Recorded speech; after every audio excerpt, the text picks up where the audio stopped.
decent S&D team. Their hard point still needs work, but control has suddenly come online. It's having that swing map available to you, that route of a 2-3-5, that has suddenly turned them into that better squad. Certainly. I've got to say, I actually had the pleasure of interviewing Purge at the last tournament, and I will say the confidence coming across from that lad, it was just oozing out of him, which was fantastic. And that clearly also translated to on stage and his performance. He was phenomenal in the last tournament. I was really excited to see how he really had stepped his game up, and I do believe that is a big part of why they were so good in the last performance in the last tournament, because you sometimes need these superstar players. We're going to say this so much, it's going to be like a buzzword or a drinking game or whatever, because it's going to be so difficult to stop saying superstars, and that's just because we're full to the brim with them here in Call of Duty. It's just so many of them come across the table, but it's about how you utilize them at the right time and in the dynamic of your team. And I think so often we overlook that. It's like you can have the best individual players in the world. If you don't know what to do with those individual players, or they don't know what to do with themselves, it just doesn't work properly. No, it doesn't. I think credit to the coaching staff a little bit as well in behind the scenes, right? We've obviously got this whole conversation going on right now about how much those coaches can have impact. With how much they improved before our last event, we had a big window where you could sit down and put in plenty of practice, and they got in good practice. But now it's a case of, okay, well, you've got Magic and you've got Shawnee in behind you. Shawnee, a veteran of this space, by the way. Yeah. It's a case of like, okay, well, what can you add to this squad in terms of getting them over the hump against tough teams? I don't know when we look at this war squad whether or not this is going to be the test to find out, but I mean, we just saw Vancouver Surge go up against Orchid, lose that S&D, and they were talking about improving their map pool and so on. So maybe this is the same case for the Breach. Yeah, fantastic transition, by the way, Enigma there. Team War, like you mentioned, I've got to say things are looking a little bit worrisome based on the notes that I've got on this team. Of course, they've had some last-minute changes and unfortunate situations coming across. Obviously, DiamondCon, they actually goes to G8, and then we have Linz, who couldn't be here for personal reasons. You know, these are things that kind of thrown your way as a team that you really need to overcome. And Bryce, you know, there's been many, I'm sure many situations like this in the past in Call of Duty history, but as a team, how do you feel like they're going to be bouncing back from these kind of, you know, things that they just really cannot foresee happening?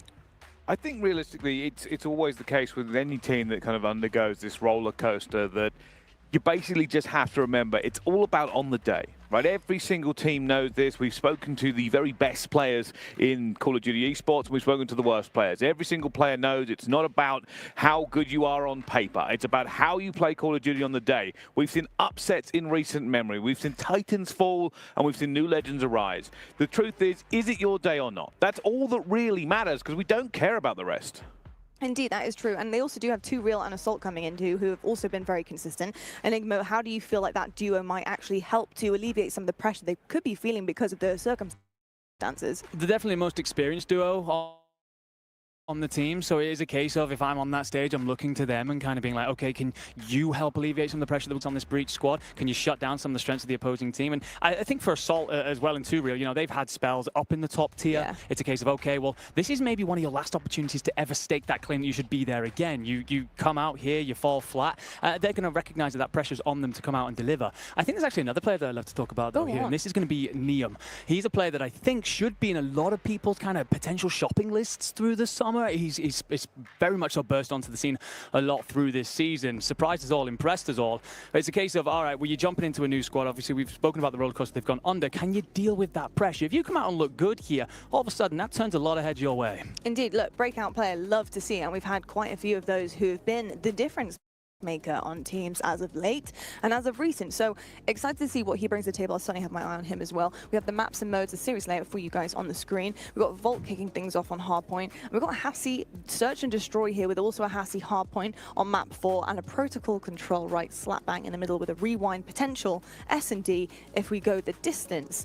Enigma, what are you thinking when you stare down at the barrel of this series layout? I'm immediately looking at that vault and saying that this might be quite difficult for War. We've spoken about the changes that they've had to make. This is a map that requires a very intense system. It requires you to understand how to play around that P1 where it's all SMGs. Do you play 4 off the break? Do you just decide to get straight up in the face of your opponents? But how are you locking down that P3 to P4? We know how important that is. Are your ARs going to understand it? You're going to have that communication between you and the ability to play and make sure that you're not being flanked in by a Breach team that have improved through the year. And you really want to, because quite frankly, the one place Breach struggle, hard points. You got to be big in this map 1. Yeah, I think that big map 1 is going to be a huge turning point for Team War. And quite frankly, I do feel like any underdog, to be honest. If you have a really hot start, go as you know, start as you mean to go on, excuse me, is the correct phrase there.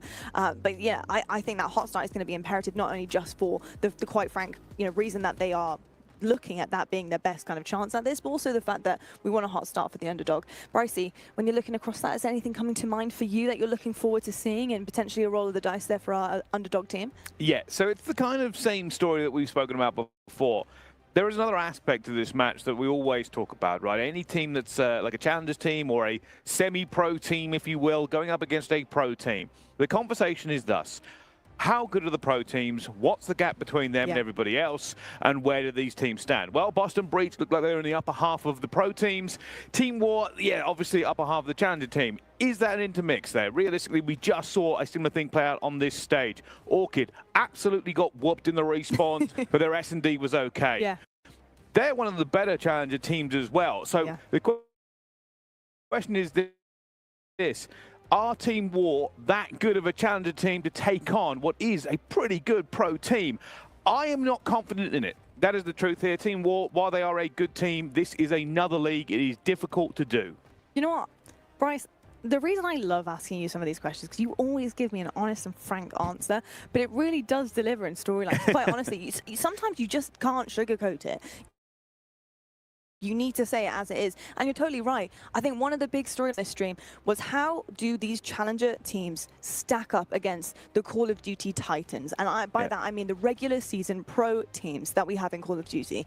And so far, we have seen that they are able to nibble at the ankles, but just not quite take full-on jaws bites out of these teams. And that is a big issue, especially day one. You need to come out blazing. I'm looking for some upsets here. Yeah. And you're right, Orchid was definitely, I think, the best chance that we had at this moment in time.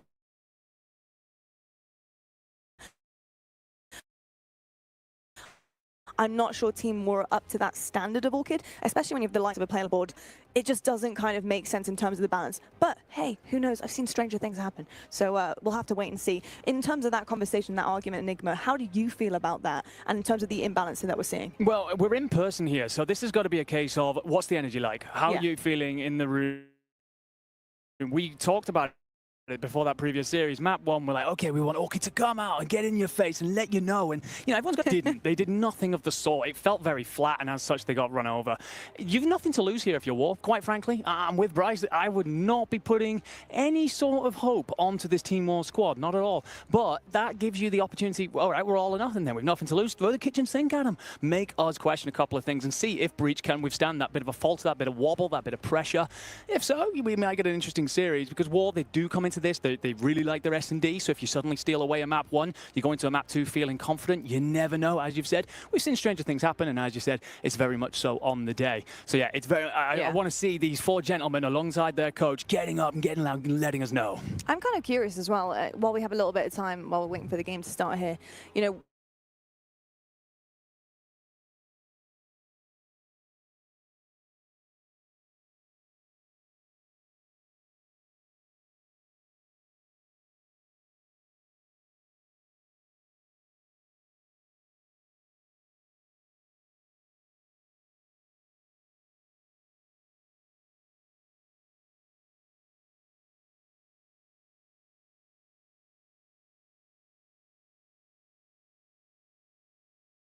a significant difference between not just the player standard but the coach standard as well. And I think that could also pose a little bit of an issue when you're looking at the likes of Rambo Ray, who's quite clearly giddy to be doing this, and he was hyped to be that 5th man. He couldn't wait for it to happen. So I don't know, I think there's also that imbalance to consider as well. Bryce, what do you think? It's interesting. It's basically the question you're asking me here is, pro teams have a lot more infrastructure than the semi-pro team. That's basically what it boils down to, is money, right? Realistically, the pro teams have staff. They have more staff. They have more opportunity. The players are completely full-time all the time. If you are in the semi-pro challengers side, you don't have that same kind of opportunity. Realistically, it is a difficult one when we deal with coaches. I'm not completely familiar with every single team's coaching style and staff and how that works down. But by and large, technically, yes, the pro teams should benefit more because they have a full-time staff with them anyway. I will say, though, I do respect quite a lot of the challengers coaches that I do know, because they do a lot of this out of passion. Yeah. They put a lot of time on the line for these players without always getting that monetary reward. And obviously that's disappointing to see, but I hope they do the best they possibly can and that it shows when we go into these games. I do too, Bryce, and I also appreciate that frank opinion once again, because you seem to be the only one that will ever give it to me on any analyst desk that I'm ever on. Well, they've got to get me for some reason. And it's welcomed, truly, it is welcomed. I'm excited about this matchup. I really want to see Team War just really give it everything they've got. Like you said, Enigma, I just want to see them throw the kitchen sink at it. Yeah. When it boils down to this versus on the stage, I don't know, how many eggs in a basket have you got for Team War to really give this a good shot, especially in this game one? And if I'm holding a dozen, I'm only putting one in that basket if I'm talking Team War. But again, you know, come out, feel good here on your Vault hard point. You know, Niam's birthday as of yesterday, I believe. So, you know, you should be feeling pretty good about yourself. But otherwise, it's all about, you know, making a strong start. And we get a quick glance there at how that will look when we break off. And it's map P1, you know how aggressive that's going to be. You want your SMGs getting involved. It's hard to build a case. Bryce is right. As much as it's a very frank opinion, it's very correct. This is tough to really scale because Boston Breach came on so well in our last tournament and have flourished so much, especially as well Wake kind of stepping up in pace. He becomes an extra thorn in the side. And we go back to that coach conversation, which is like, you're no longer looking at 4 Titans across the other side of the stage. It's now 5. Yeah, I think you're totally right. And I also love the fact that you brought in Awakening as we are just making sure everything is good on the stage. Yeah, I've got to say, Breach, before obviously this incredible journey that they had the last tournament, their ARs were struggling. They were on that struggle bus. They had a ticket pretty much every single time we saw them, and it was looking dire at times. I like how they turned things around, and I'm still wondering exactly what has changed for them in order to do that. Is it the step up of superstars that we're seeing? Have the ARs just had big discussions where they were like, well, we're just not fulfilling our roles correctly. We're not doing things properly. Let's make sure we're shooting and creating pathways and entryways for our flex. Like, how go about this? To be honest, the ARs have been improving quite significantly. I'm going to answer that one very quickly. Yeah. Awakening is a very talented player. Obviously, his career has been up and down. I mean, I know Nameless loves him and everything, but he does, I'm actually going to contradict myself earlier and ignore him because I want to talk about something else. Okay. I'm sorry. That's fine. I want to talk about Team War. From what we've said so far, not really in the chance. That's kind of too going. If I'm honest here, they are the dog. That is undeniable. But what I will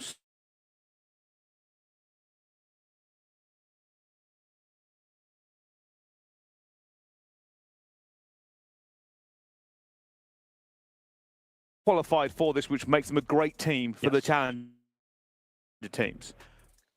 They have the capability to breach, the potential to be, but I would still chance. It is a Call of Duty chance. I'm going to call it much like a puncher's chance in boxing. There is a Call of Duty chance that Team War could certainly prove an upset here. It is not out of the realms of possibility. These players are not bad players. They are good players. This is a good team. But today, they have to be great if they want to go further. Well, it's a reminder as well of a very good point sense of that you brought up there and you kind of touched on. It wasn't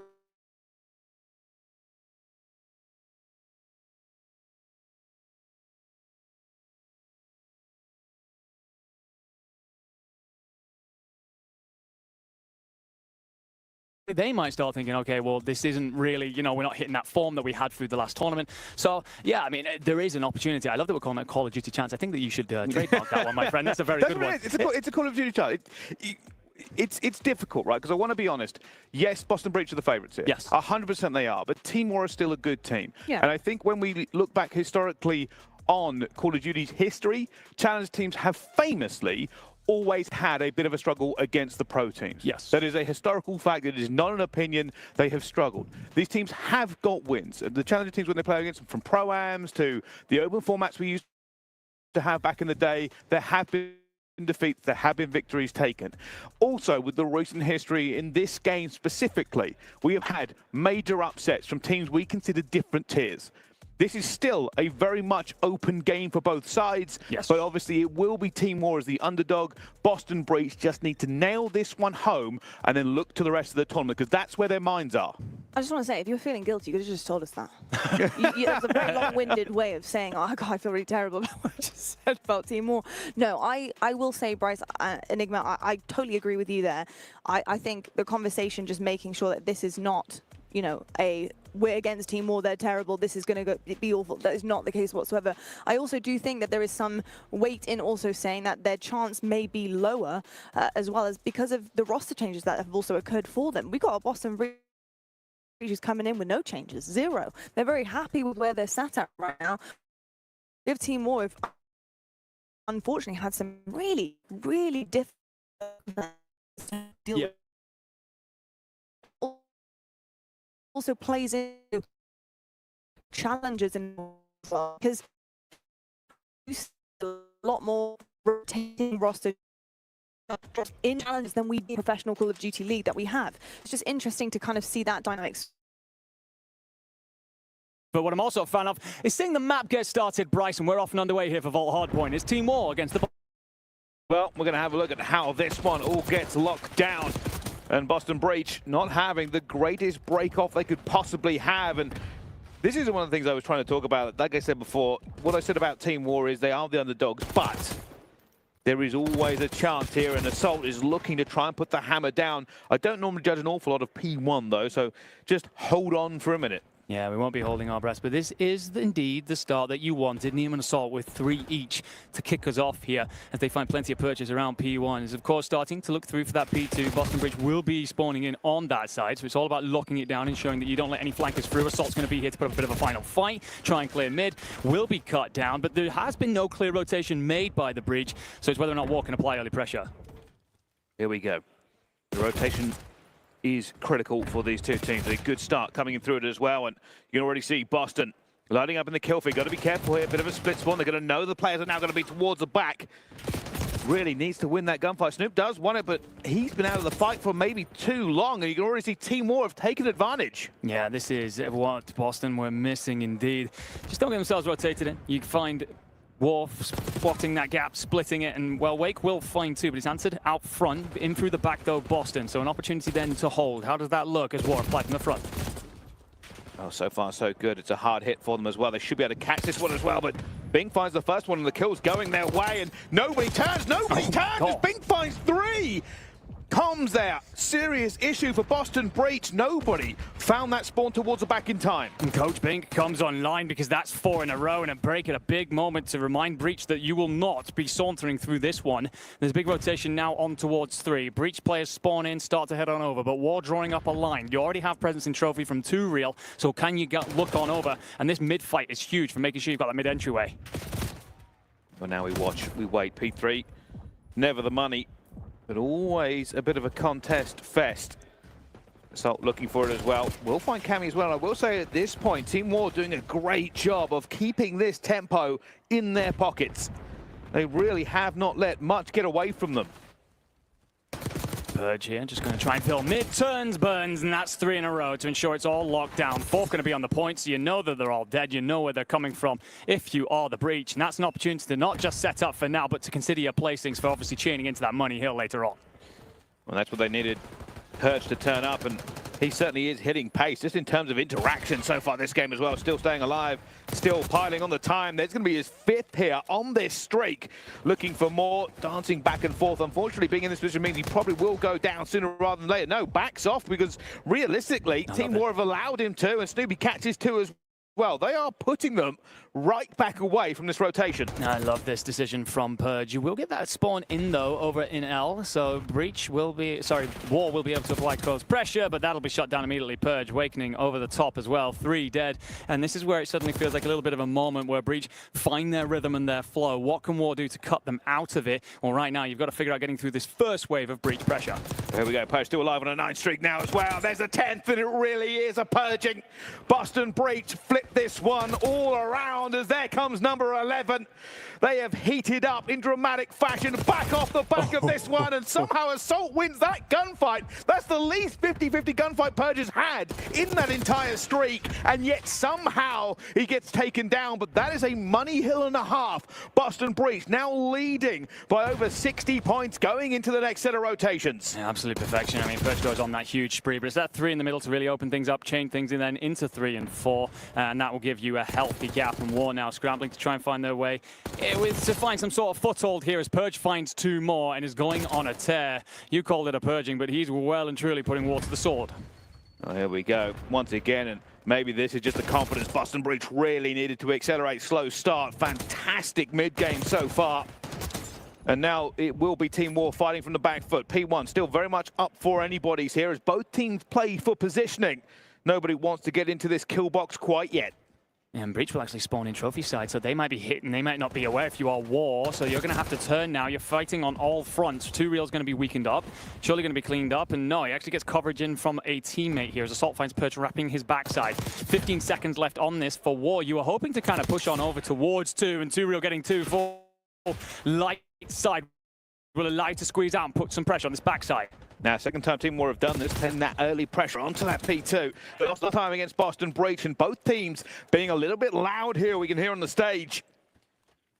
Will they be able to get this retake again? Already Bink trying to deflect the pressure. Knows where Awakening's going to be. Does have backup as well, though. Cammy going to be in the backfield. Pressure from the front at the same time. And you can see it's just kills all over the board, but it's all going to be Team War. They win every single gunfight, and that's going to look down this hill for them. Yeah, do so well as well, because I don't think you read that Cammy's coming in through the back. Purge now going to try and use that Hellstorm to break this open and finds nothing. So a complete waste of the investment. You're then getting spawn killed if you are Awakening. And well, for everything that Boston Breach did off the back of that 12 spree from Purge, War have answered back. They are well and truly in this and could take the lead by the end of this P2.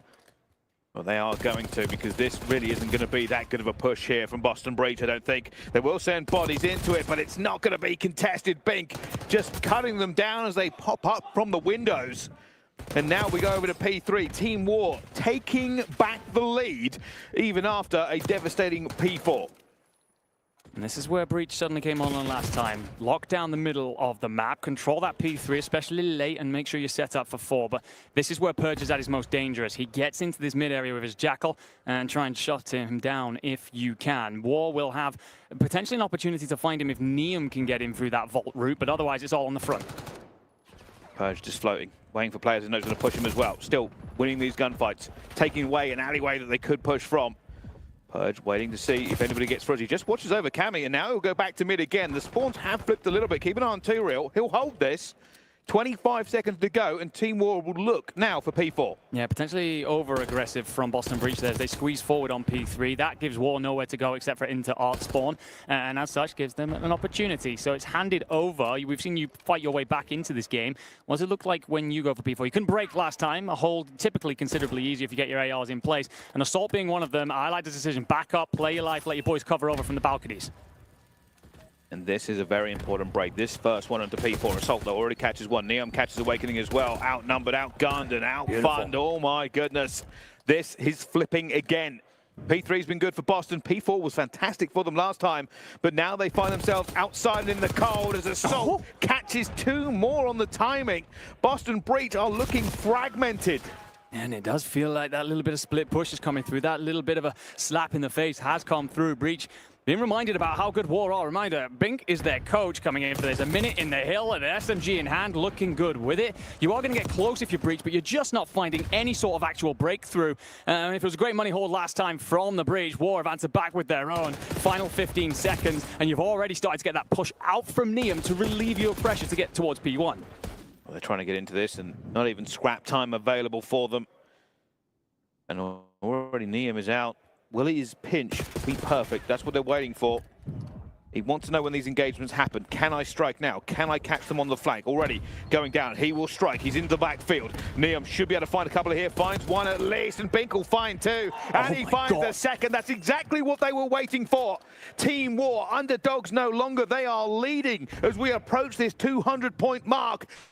and the game could very much be in their hands to lose. And Niam's 24 and 20, and timing about it will find his way into that point. You do have P1. It's all about, again, watching for this P2. War have had to break it twice. They've achieved that successfully. You do not want to continue to put your eggs in that basket, though. And Purge now getting that wrap in through the backside into this one. Finds two. And, well, the spawns will continue to hold in for War. But right now, again, just slowing that down, understanding exactly what you need to control. And that from Niam, potentially over-aggressive, will, though, be slowed down as this pressure comes in through mid. And now War well and truly in the lead and looking comfortable. Boston Breach just not finding the kills they need. A lot of time there for Cammy, but he just hasn't been able to get into the fight as much as he would like as they've left him onto those points. But Team War, they can smell this now. They know this is already a big scalp to take on. Map 1 at the hard point, and they just need 34 seconds to do so. You've got two bodies in the point. You are spawning close. You're a little bit worried about that pressure coming in through the backside. It isn't arriving just yet. It's all going to be from mid if you are Breach, as you set up to do one last hit here. Two Real will find the first Bink with another, so you're lacking numbers. If you are Breached, you are all four wiped, but you get the close spawn. You can hit this again. Unfortunately, this is a difficult hit. Will they call this as well? He has pushed out. They're going to know this coming through the back as well. Bing just gets two in a collateral. The third one for Bing. But that's all he needs. A 5-streak for him as well. And if you can hear it, ladies and gentlemen, it's loud out on that stage. And it's only coming from the left-hand side, Team War bellowing as they sign off with a map 1 here, 250 to 161. None of us saw that coming when Purge went on 12 spree through the middle of the map. No one saw that coming when Breach went and changed P3 into P4. But War well and truly lock it down, go huge, and, well, we sub in your coach. And who's going to understand the systems better than him as he helps set up his boys and they march on forward? And that is certainly an unbelievable turn of events. Boston Breach beaten on map number 1. And this is what I said, a Call of Duty chance for any team to win on the day. For Team War, a momentum, a monumentous shift as well in terms of mentality. Confident coming into it, but the nerves certainly would have been there facing against a pro team. Pro team no longer. All of that pressure already evaporated. They know now they can bleed. And now we have a great chance in this series, and it's all again that if you have a plan, so you get punched in the face. Breach now understand they will not have many opportunities to make more mistakes. War will capitalize on them as we get a look back at that map 1 and a story that again for Team War, I thought by the time Purge finished that 12 spree we were done. This was going to be a quick 3-0. This was going to be well and truly over with, and the clear understanding between the four of them of, well, we may as well just continue to send at this. Niam has himself an impressive performance, but Assault drops 3,600 damage, every bit a part of that victory. Certainly was, and you got to give credit. Realistically, once Purge went on that 12 streak, thought, well, that's it. Boston are off to the races. They're having a great time here as well. But every single hill after, they just weren't winning key gunfights. They didn't have the rotations they wanted to either, and Team War just kept clawing back over and over and over again. And realistically, once Boston Breach, once they completed that hill there, they did not get an awful lot of points for the rest of the game. They just weren't able to capitalize on it. Their P4 to P1 wasn't great. They kept losing that P2 rotation. P3 was their highlight. It's where they got the majority of their points on that last set of rotations, but when they lost P4 again, you're like, well, this is just going disastrously for them. They're just not getting to any hill. Yeah, I mean, it's one of those moments where if we're looking at this whole pro, semi-pro conversation, for Breach, you're expecting them to be the proactive team, them to take the initiative. Towards the end of the P4 that War hold, Niam's already on his bike. He's on the opposite side of the map, sets up that pinch to collapse in towards P1. And it's moments like that where Breach suddenly go, where the hell did he come from? How have we missed this? We're supposed to have an extra voice in the comms. And then they understand that they're all at sea. And, well, War, they well and truly capitalized. Beautiful stuff yet again from them. And I mean, this starts to open us up to a couple of other questions, of course, around this series. But as we get a look continuously at these highlights, Assault popping off in big moments. We talked about him and 2Real, the experienced duo in that lineup. They've been up in that top echelon. You've got Niam, the superstar, starting to come through. Bink, as a coach, he comes into that setup. He's playing a lot around that hill. He's trying to just be the glue guy for the rest of the team. Honestly, that system was perfect in terms of pulling Breach apart. Yeah, and it worked so well. You can see here, well, I mean, that's just a play from Niam, realistically, not appearing at the same time. For Bink, obviously, they lined up for him into this case and didn't even really need the help of the teammates, just continued continue to rain bullets down the choke points, and at that point in the game it may have been too late to do anything anyway, but confidence overflowing now from Team War. It is indeed, and it's all about tempering that as we march on towards our second map, which is of course going to be that Hacienda Search and Destroy. And there's a couple of different storylines going into that one. Of course, we've talked about the roller coaster series that this may now become, but it's a case for, you know, we spoke a little bit to 2Real before coming out towards Saudi Arabia. They said they want to be a fantastic team at Search and Destroy. That's very tough against the Boston Breach team that have been good at Search all year long. And also we go to Hacienda. This is a map that Breach love to play on. They're very strong here when it comes to their first bloods. The defenses are pretty much flawless, and they love to change pace a lot. They tend to go very aggressive one round, then slow it right down the second round. And that, for me, when it comes to War, it's a case of, okay, are you going to be able to play those mind games? Despite walking away on map 1, you want to carry that momentum into 2 and start off well. Yeah, we'll see. Obviously, I always think S&D is a big swing map for every single team and every single matchup and basically every single way. We've seen S&D specialists before, but I think nowadays you just have such kind of definitive games in S&D. We always see it kind of be a bit of a, how do I put this, a bit of a contest. If you're a good S&D team, obviously you can go the distance. Most of the time you steal a respawn, you get further on. But it seems that there are so many divides nowadays of teams that are good at respawn and good at S&D that it's kind of strange. It's not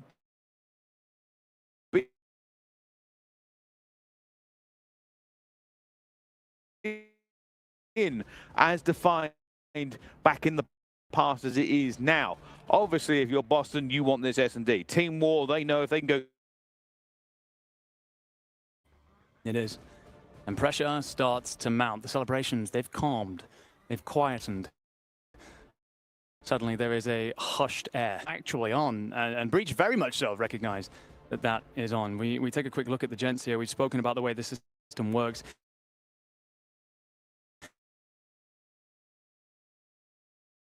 It tends to be quiet intangibles. Relax, boys. It's one map. It's not a series. It's completely fine. We just go again here and do our thing in map 2. Well, we'll find out. There was definitely some conversation going on with the admin staff there.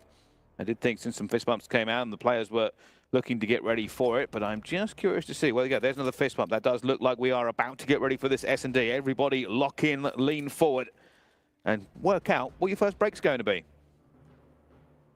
For the Breach on this Hacienda Search, they love to start offensively. I haven't actually managed to get a look at who is going to be on the offensive side, but this will be actually, this is something they love to do, and you're looking to get, he loves to flood into wine, find his route through the back, but he needs coverage from his boys. Got to be a little bit cautious. Big already finds one though, and that is unbelievable. 2Real takes down the second. Advantage here. Snoopy gets one back at the same time, but should be caught by 2Real and will be. Purge down to 1 versus 3. 2Real should back off of that one and does. They can now play with him. They know where he is. They know they already have the advantage and they have map control. Do not give him the 1v1s. They also have bomb down as well. They should understand here that they can just drop off, force Purge into their web. And he does find a fight, but Assault cuts him down. So a great start from War, continuing that momentum off from map 1.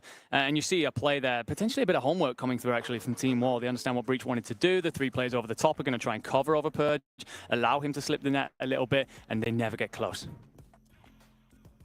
Here we go. It's always a bit difficult on round 1 to judge things, simply because the no trophy systems does change a lot of breaks and a lot of timing for these players.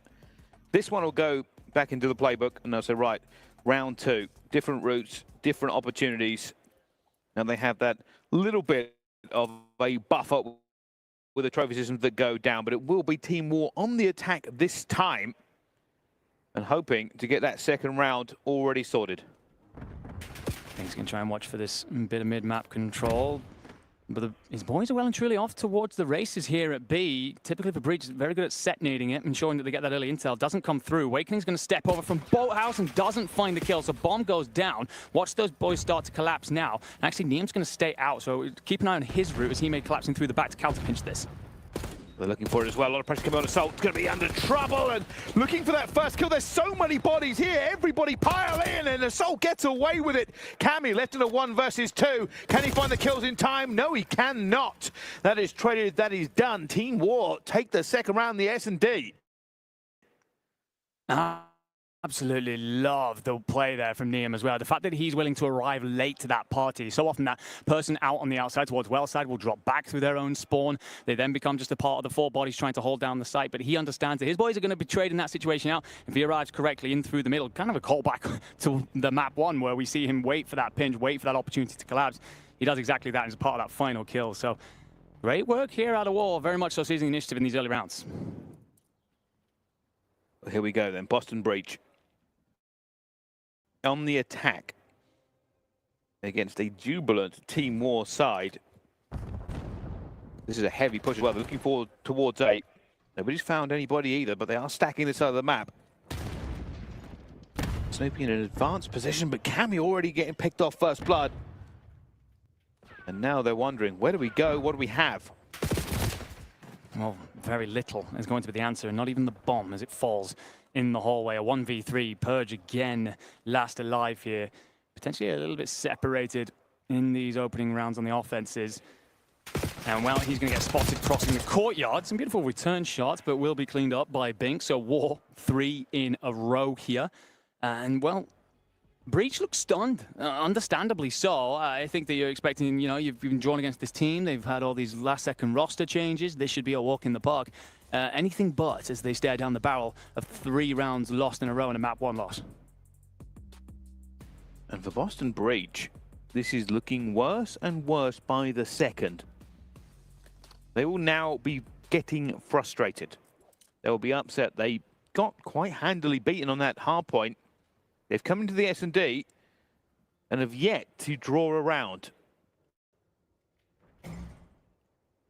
There's a heavy defensive aggression over towards B. They do not want to let that play slip the net this time round.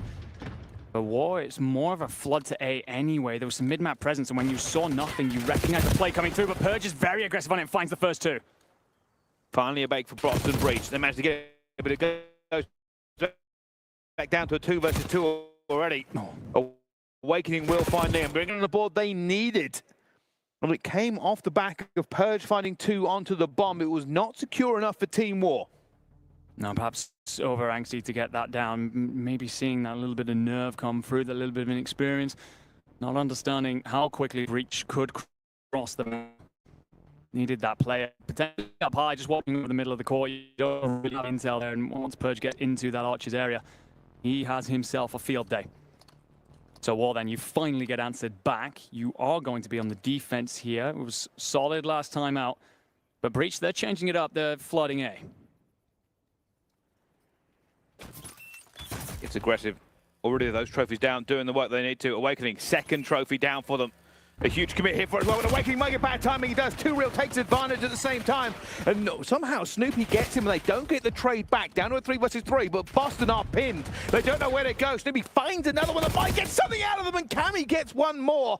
And that could have been bad for Boston, but at the moment it's Team War in the disadvantage. There's a 1 versus 3. Salt needs to find one of these exits realistically. He's going to get wide swung here, and yeah, a double child will clean it up. I will say it's potentially, I hate to call him out because obviously he's a coach subbing in at the last second here, but overextensive really from Bink. He starts to chase into a fight, becomes isolated from his boys, and is basically in a 1v2 in that moment. And from there, it all falls apart if you are War.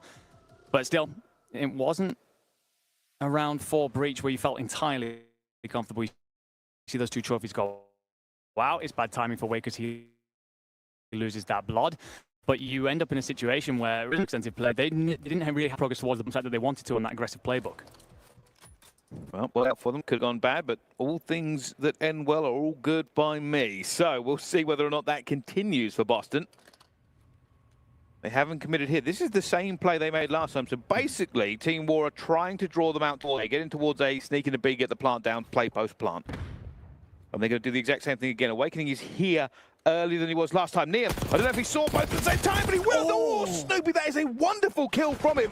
They needed that not to have that massive disadvantage. And also, it puts them on the back foot. Team will now know they have to look 2 different directions.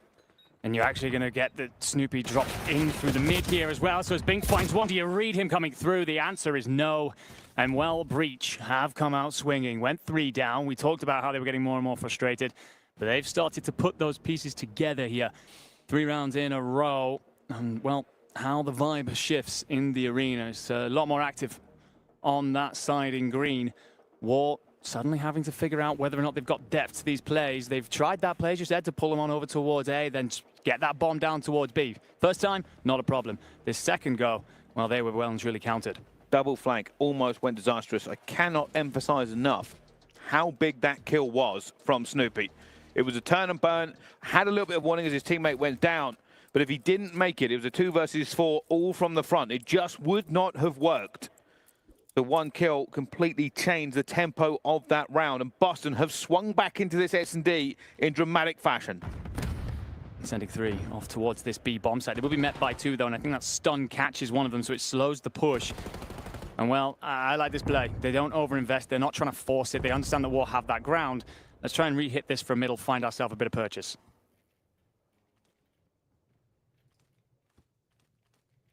Here we go. Again, Snoopy. Aggression going forward. A little bit of map control from them as well. You can already see Team War moving though. Ready to envelop this, and he did get the bomb down, but loses his life. Does not get away clean. And bomb down is going to force War to flood though. Now giving it a moment just to respectfully try and find a bit of more purchase on the kills. Purge here though with a wrap in through the back. He could be the difference maker as he finds Assault. Looks for one, trying to put the pressure on as well. And this has completely worked for them. Boston Breach, 4 rounds now in a row. Lost that player on the plant, does not matter at all. There's Purge on the flank, and realistically, I think the rest of the team was actually in a better position than you gave them credit for. They did lose a little bit of site control, waiting for Purge to hit that flank, and then everybody died at once. Yeah, I mean, the fact that Purge gets out, the fact that he slips the net so freely, there's nothing there to read that if you are Team War. And as such, you end up with that play collapsing in through the back. It's glorious out of Boston Breach. A post plant from the playbook. And now up 4-3, leading in this one.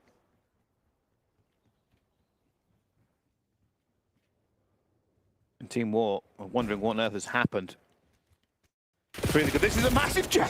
Oh, a 3-man challenge. Turio's like, oh, I'll have a little bit of a look, but already down he goes. Put that one out of the playbook. Boston Breach called that one and said, all right, well, we've got 3 here against you, and they just were not expecting a target-rich environment.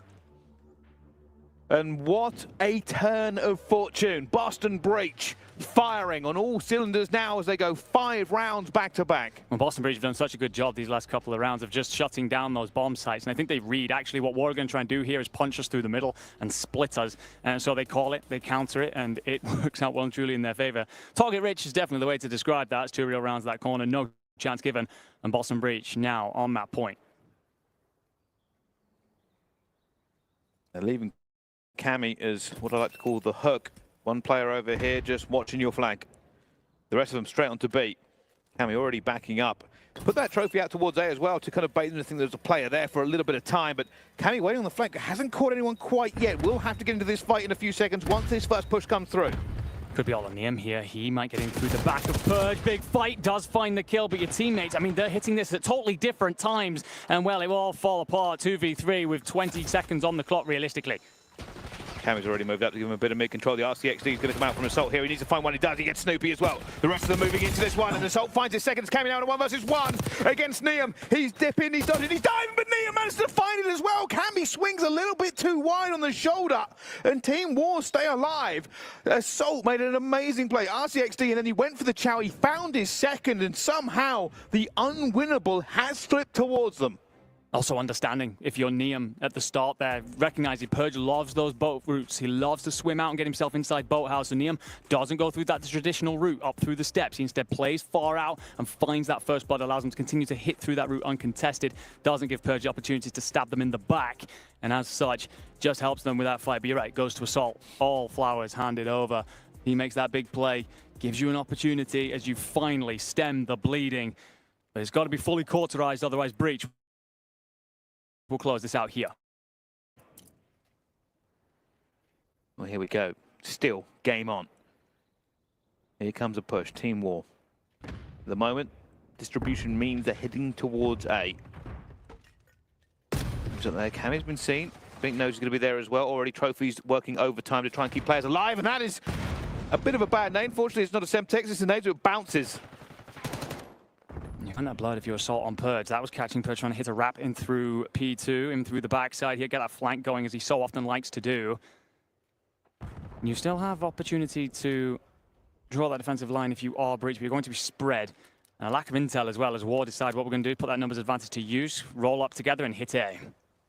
Cammy going to be the first one to find anything here as well. Does find it. Backs off, quickly plays his life. He is being chased down as well, though. Cannot get back out as Snoopy finds a second. Down to a 2 versus 2. Snoopy is going to be weak here as well. They haven't planted it yet. They're looking for him.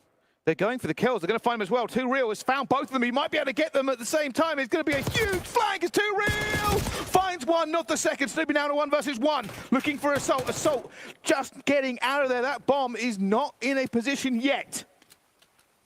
It is recovered. You've got to go, though. If you are Assault, you've got to make a decision here. He's trying to bait Snoopy into thinking there's a plank coming through, and it might well be now. And Snoopy closes us out here on the Hacienda Search and Destroy, puts that time to great impact, just bleeding it down, giving Assault no other decision, and forcing him into that bomb fight, of which there was only going to be one winner. Breach answer us back here after a slap in the mouth in map 1, and to be honest, they're stunning all the way through the first half of this, but they rolled back as the protein they are and showed up big here. That deep playbook that they have so often showed on Hacienda. Certainly could have gone wrong for them. You saw it going back and forth in that last round. Snoopy managing to get away with it, but I thought Too Real had that one in the bag. Realistically, he saw both players. He hit the flank, found the first, and Snoopy was just so tucked in that corner, he was not able to turn in time to get the second. And Snoopy staying alive in that one. Assault could not get his trade either. And that's the way it goes sometimes. Does indeed. And a moment there then to assess the series and where we lie after 2 maps. 250 to 161, you are reading that correctly. Team War come out and stun here, but Breach answer back, ties us up, looking ahead at 3 other maps. But for now, ladies and gentlemen, we're going to throw ourselves to a quick break, so we'll catch you on the other side.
Ladies and gentlemen, hello and welcome back to EWC. We have a game on our stage right now. Team War and Boston Breach are throwing haymakers, and so far all tied up. Fantastic first hard point from Team War.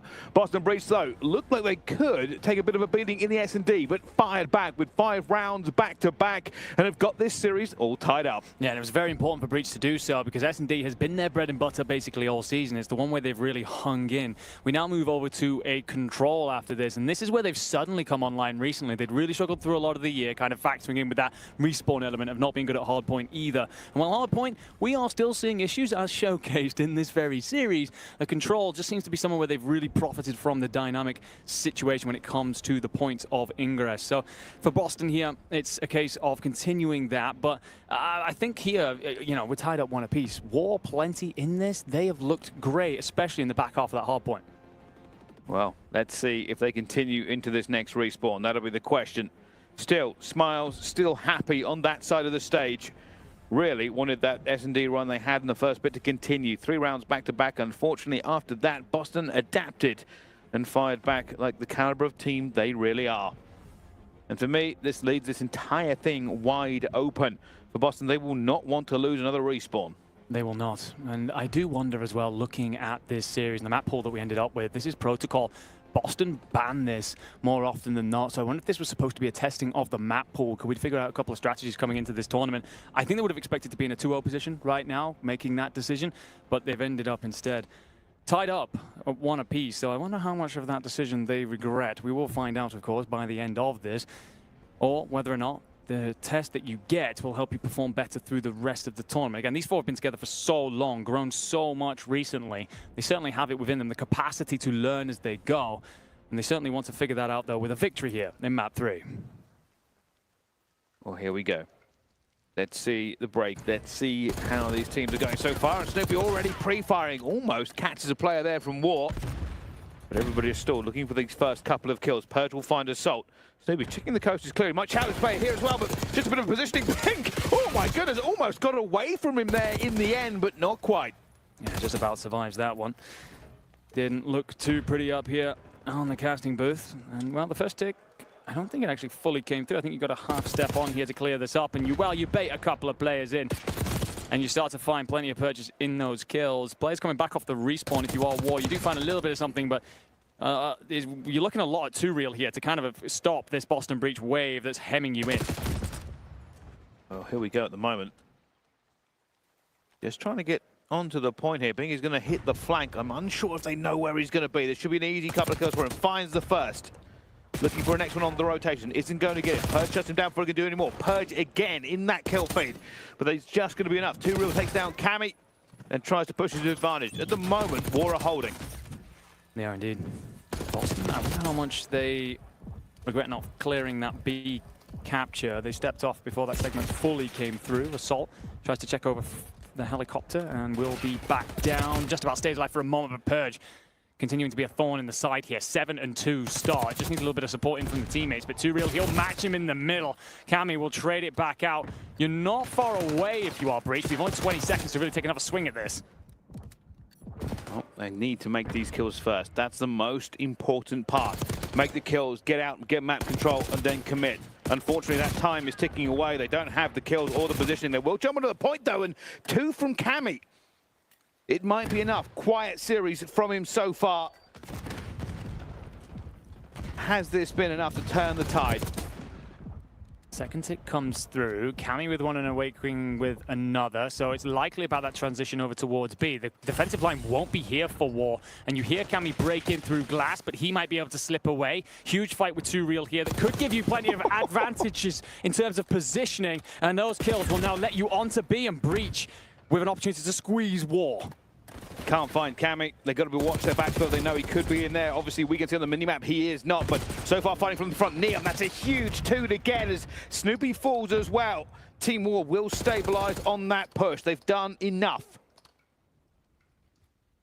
Purge spots 2Real underneath here, 4v5. So imperative here that he doesn't get caught and fall, but you see that double hit coming through. Snoopy, Cammy, they play off the back of that information, make it a 3v4. So essentially an S&D in front of us right here, but only 30 seconds on the clock. Breach have got to go. Neum in a great place, shutting down everything down low. They're unsure if they want to take him on. 25 seconds, Boston Breach. The calls must be perfect. Where are we going? How are we doing it? Team War, they know they just need a hold. And Neum again, I keep seeing him in the kill feed, and it's at important moments. Snoopy finds the first one though as well. Assault throws his shoulder, but it's going to be seen. Awakening takes down Neum, and they are back on the point. That's how you hold. As Assault tries to find the look over from the top of the turret, you run along the barrel, you check one way, get shot from the other. Potentially a window there, but it is closed as Boston Breach, see that off in eliminations. And, well, there was plenty of reason there to believe that they weren't going to get that round through. It looked slow when we started talking about A, but it was that moment where they get pushed up in the spawn, managed to find a couple of kills. You did eventually get out if you're War, but it feels like that was the dagger that slowed all the progress you'd made early on. And in C War, I mean, there are flashes of potential there. There's so many opportunities. I will say I think Neum was a highlight for me, just over and over again, finding crucial kills. 10 and 8, it doesn't sound that impressive, but the quality of the 10 was very, very good. But unfortunately, on the other side, Cammy had a great 10. We saw him open up proceedings to get back onto that 8 point and give them the time to win that round.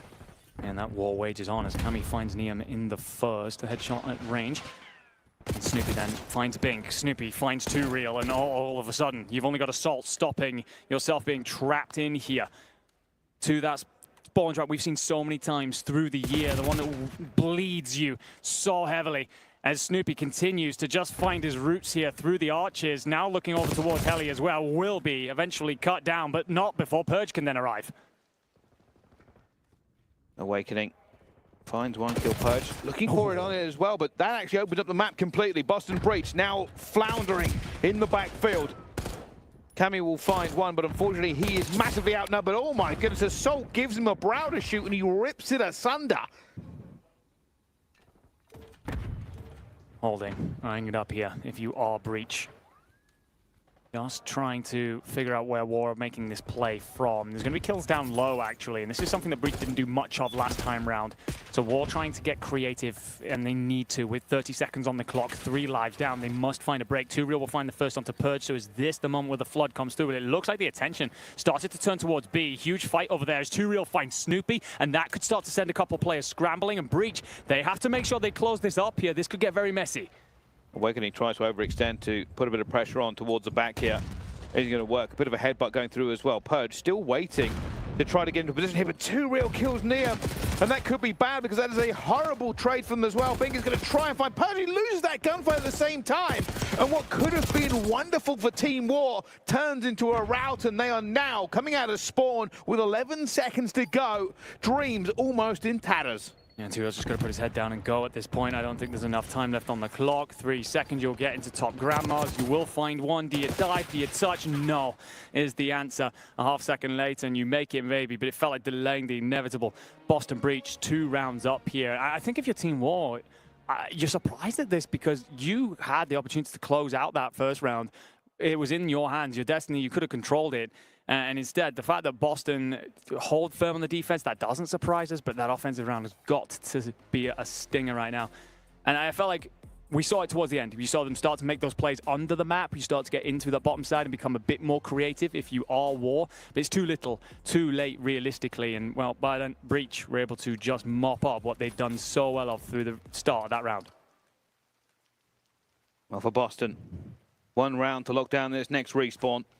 It's everything they want, but still an attacking round to go. Not the easiest to complete if you do not get a good start. That has been quite key on this map many, many times in the past. Snoopy finds Bink, who was trying to slip the net just a little bit. And Assault then picked off as well. You're already on to B if you are Boston Breach. You then find Purges at A as well, so you're starting to push up. Bink just going to try and be the thorn in the side at B, and well, 2 players can essentially step on B, 2 on A as well. War scrambling. They've just got to pick one, put all the rest in one basket, and send. And wait, well, he's cutting down any reinforcements through bottom grandmas. At the moment, it looks like they've backed up a bit. Boston quite happy. Awakening and Cammy combining, but eventually going down as well. That's not what they wanted to. Should capture A regardless. Locking in for this one. 2 minutes on the clock. Boston have only lost 4 lives so far to get this. Purge here just squeezing at tower, finds a big two-piece just before we transition over to him, and it opens up the rotation for his teammates. You can see him flexing onto that AR and putting it to great effect here. Awakening on the point, could receive some pressure, does get found by 2Real. You're halfway through that second tick. The numbers do arrive though, but if you're War, you're 7 lives down. Breach have a minute 50 to play with this. A lot of opportunity to just dwindle through the lives that remain. Shots like that will certainly do it. Cammy is gunning. 20 and 11 so far into this one. We said he looked good so far in the first couple of rounds, and he has continued to do so. Pixels getting ripped apart every time he sees them. Finds 2Real as well on the reinforcement. Snoopy now back onto the point. Awakening finds a third, and only one player left to be the hero here as Cammy finds him as well. Assault cannot catch a break, and that should be all they wrote as Boston Breach 3-0 Team War on the respawn control. When we said that recently, you had improved dramatically at this mode if you are Breach. A sudden understanding between them about how they want to play it, about transitions from A sites to B sites, when they have to make impactful plays happen. But the thing is, it was all about the protocol. This is a map that Boston didn't like to play. They'd banned it so often through our competitive year, and yet they step out here and show the biggest gap that we have seen so far through this series. Pro team stepping up and standing tall. And, well, how the moods have changed, my friend, as we glance over to Team War. A little bit of disbelief on the faces. I guess it's not about the loss. You're kind of walking into this one, very much so the underdog. It's the manner in which it comes through, because it's a 3-0, and it felt like a 3-0. Yeah, no, it really did. Yeah. It really felt quite one-sided. Obviously, highlights for Team War, probably that first round. They had the opportunity to shut it down. Unfortunately, we spoke about him before, Cammy looked like he was shooting very, very well. He opened up the A point, and then after that, Cammy continued to do what he does best. Cut down the reinforcements, rip people off headies, and once that starts happening, the players have a lot more latitude to run around. Snoopy can find gaps, Purge can continue to slay out, and Awakening joined his brother there with the AR and said, all right, let's put these boys to bed. And that they did. I mean, you got to think from these Team War players, you're coming into this, you've gotten that map won. It's very much so a jubilant moment, but from midway through that S&D, it has been kick in the teeth after kick in the teeth. And you try to come off spawn there. Cammy's got that mid lockdown, as you said. He is cutting you apart before you get close. This is where you look towards your vocal leaders. This is where you look towards the person who can, especially in this kind of environment here on LAN, tap you on the arm and say, don't worry, gentlemen. Remember, we're the underdogs here. Whatever we achieve together. Got to come out swinging in this 4, but I mean, it's jubilant on one side of the stage, that's for sure. So this is something I didn't get a chance to say in the pre-show here. So there's an interesting thing with Cammy, right? I'm a fan of Cammy, obviously watching Cold War and going all the way back then. One of Cammy's biggest flaws is his confidence. And then people at home moan on this, it's his confidence for Cammy. It's always been confidence. If he's comfortable in a team and he's happy in a team, he will do very, very well. If he's not, he's going to look bad. And it's as simple as that. Basically, you can always tell. A confident Cammy is a dangerous Cammy. He doesn't always have that confidence. It has plagued his career year after year. At the moment, I just saw him smiling. That is a wolfish smile. That is a dangerous smile to see. If he is feeling himself now heading into this next hard point, it is a danger to behold. It is indeed, and we talked about how well he was shooting. I'm fully with you. This is the Cammy from Cold War when you start to see that smile come across your face. And the thing is as well for Team War on the opposite side, just staring across being like, okay, that guy's feeling himself. This is going to be a tough game coming up. But in this environment as well, you can see, you know, Shawnee stood in behind, pats on the back, celebrations all around the room. Breach looking great here as we finish map 3 and begin the load up into map 4. Trying to find some positives, I guess, for War. Neum still looked very good out there. Felt like he had some impact. He is a new player coming into this. We're going to take a look at the scoreboard. He's the only one that goes positive on Team War. It is tough reading for Assault, which is very flip from map 1, where he put up 3,600 damage and, quite frankly, ruled a lot of the roost. But Cammy, the standout, 22 and 11, 2,400 damage out here to help lead his team on the way to victory. And, I mean, the amount of offensive kills as well there, 18. It's not that he's just supporting. It's not that he's just picking up lanes. Huge on the point and making sure that they saw this out cleanly. Well, let's find out. Hacienda Hardpoint will be gracing our screens in just a few moments. For Team War, something to look forward to. Their last hard point was great. Yes. It's not been wonderful so far for the rest of it, but hard point was great, and they'll be clinging on to that, saying, okay, we're back into this, let's get it on. On the other side, Boston, bad start, great last two maps, and a devastating control. So momentum is technically on their side as we head towards this next respawn. Yeah, all important, especially when we eye up this fourth map. You feel like War must come out hot. If this suddenly turns into a quick 60, 70 point lead for Breach, it starts to smell of a series that will only see 4 maps. Can you build off of that map 1 victory? Because it took them a while to get going if you were War. It felt like Breach were going to run away with it at one point, but we're off. We're underway on Hacienda. And of course, for P1, we're flooding largely into middle. And the first couple of kills are pinstripe feed. It's trades all over the place.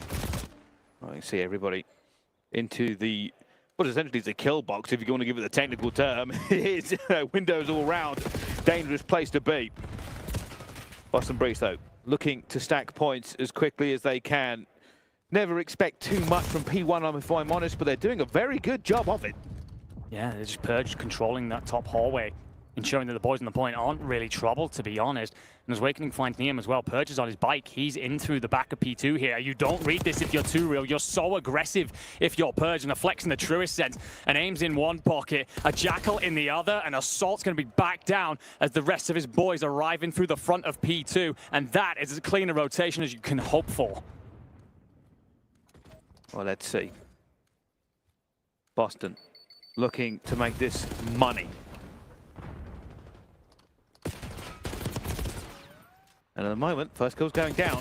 Looking for it as well. Cammy trying to hold the line desperately, but he's going to be outgunned by Bink. Still, sucking points here, Boston Breach. They have not been cleared out yet as well. Snoopy clears the backline. They've turned this into a head, but that is a massive reversal. Boston almost faltered onto that point, and now they have the advantageous position for the next 30 seconds. A little bit of a split push coming in here as well, but the advantage is to Boston. Better positioning, better gunfights, better points, and that is going to be a money hill as we go over to P3. Yeah, it's beautiful. Purge just punches that path all the way through, and Snoopy, the decision to just continue to refill that backline. So many teams try and get a bit over aggressive in terms of stepping out towards P3, can hand over a large amount of that back 20-25 seconds, but Breach make sure they lock it down, and it's quickly become that 80-point game that we said if you're a Team War fan, you really didn't want to see. 2 of your players have 1 kill right now. Assault has 2. Wanted a third, doesn't find anything really. You will get Niam answer back.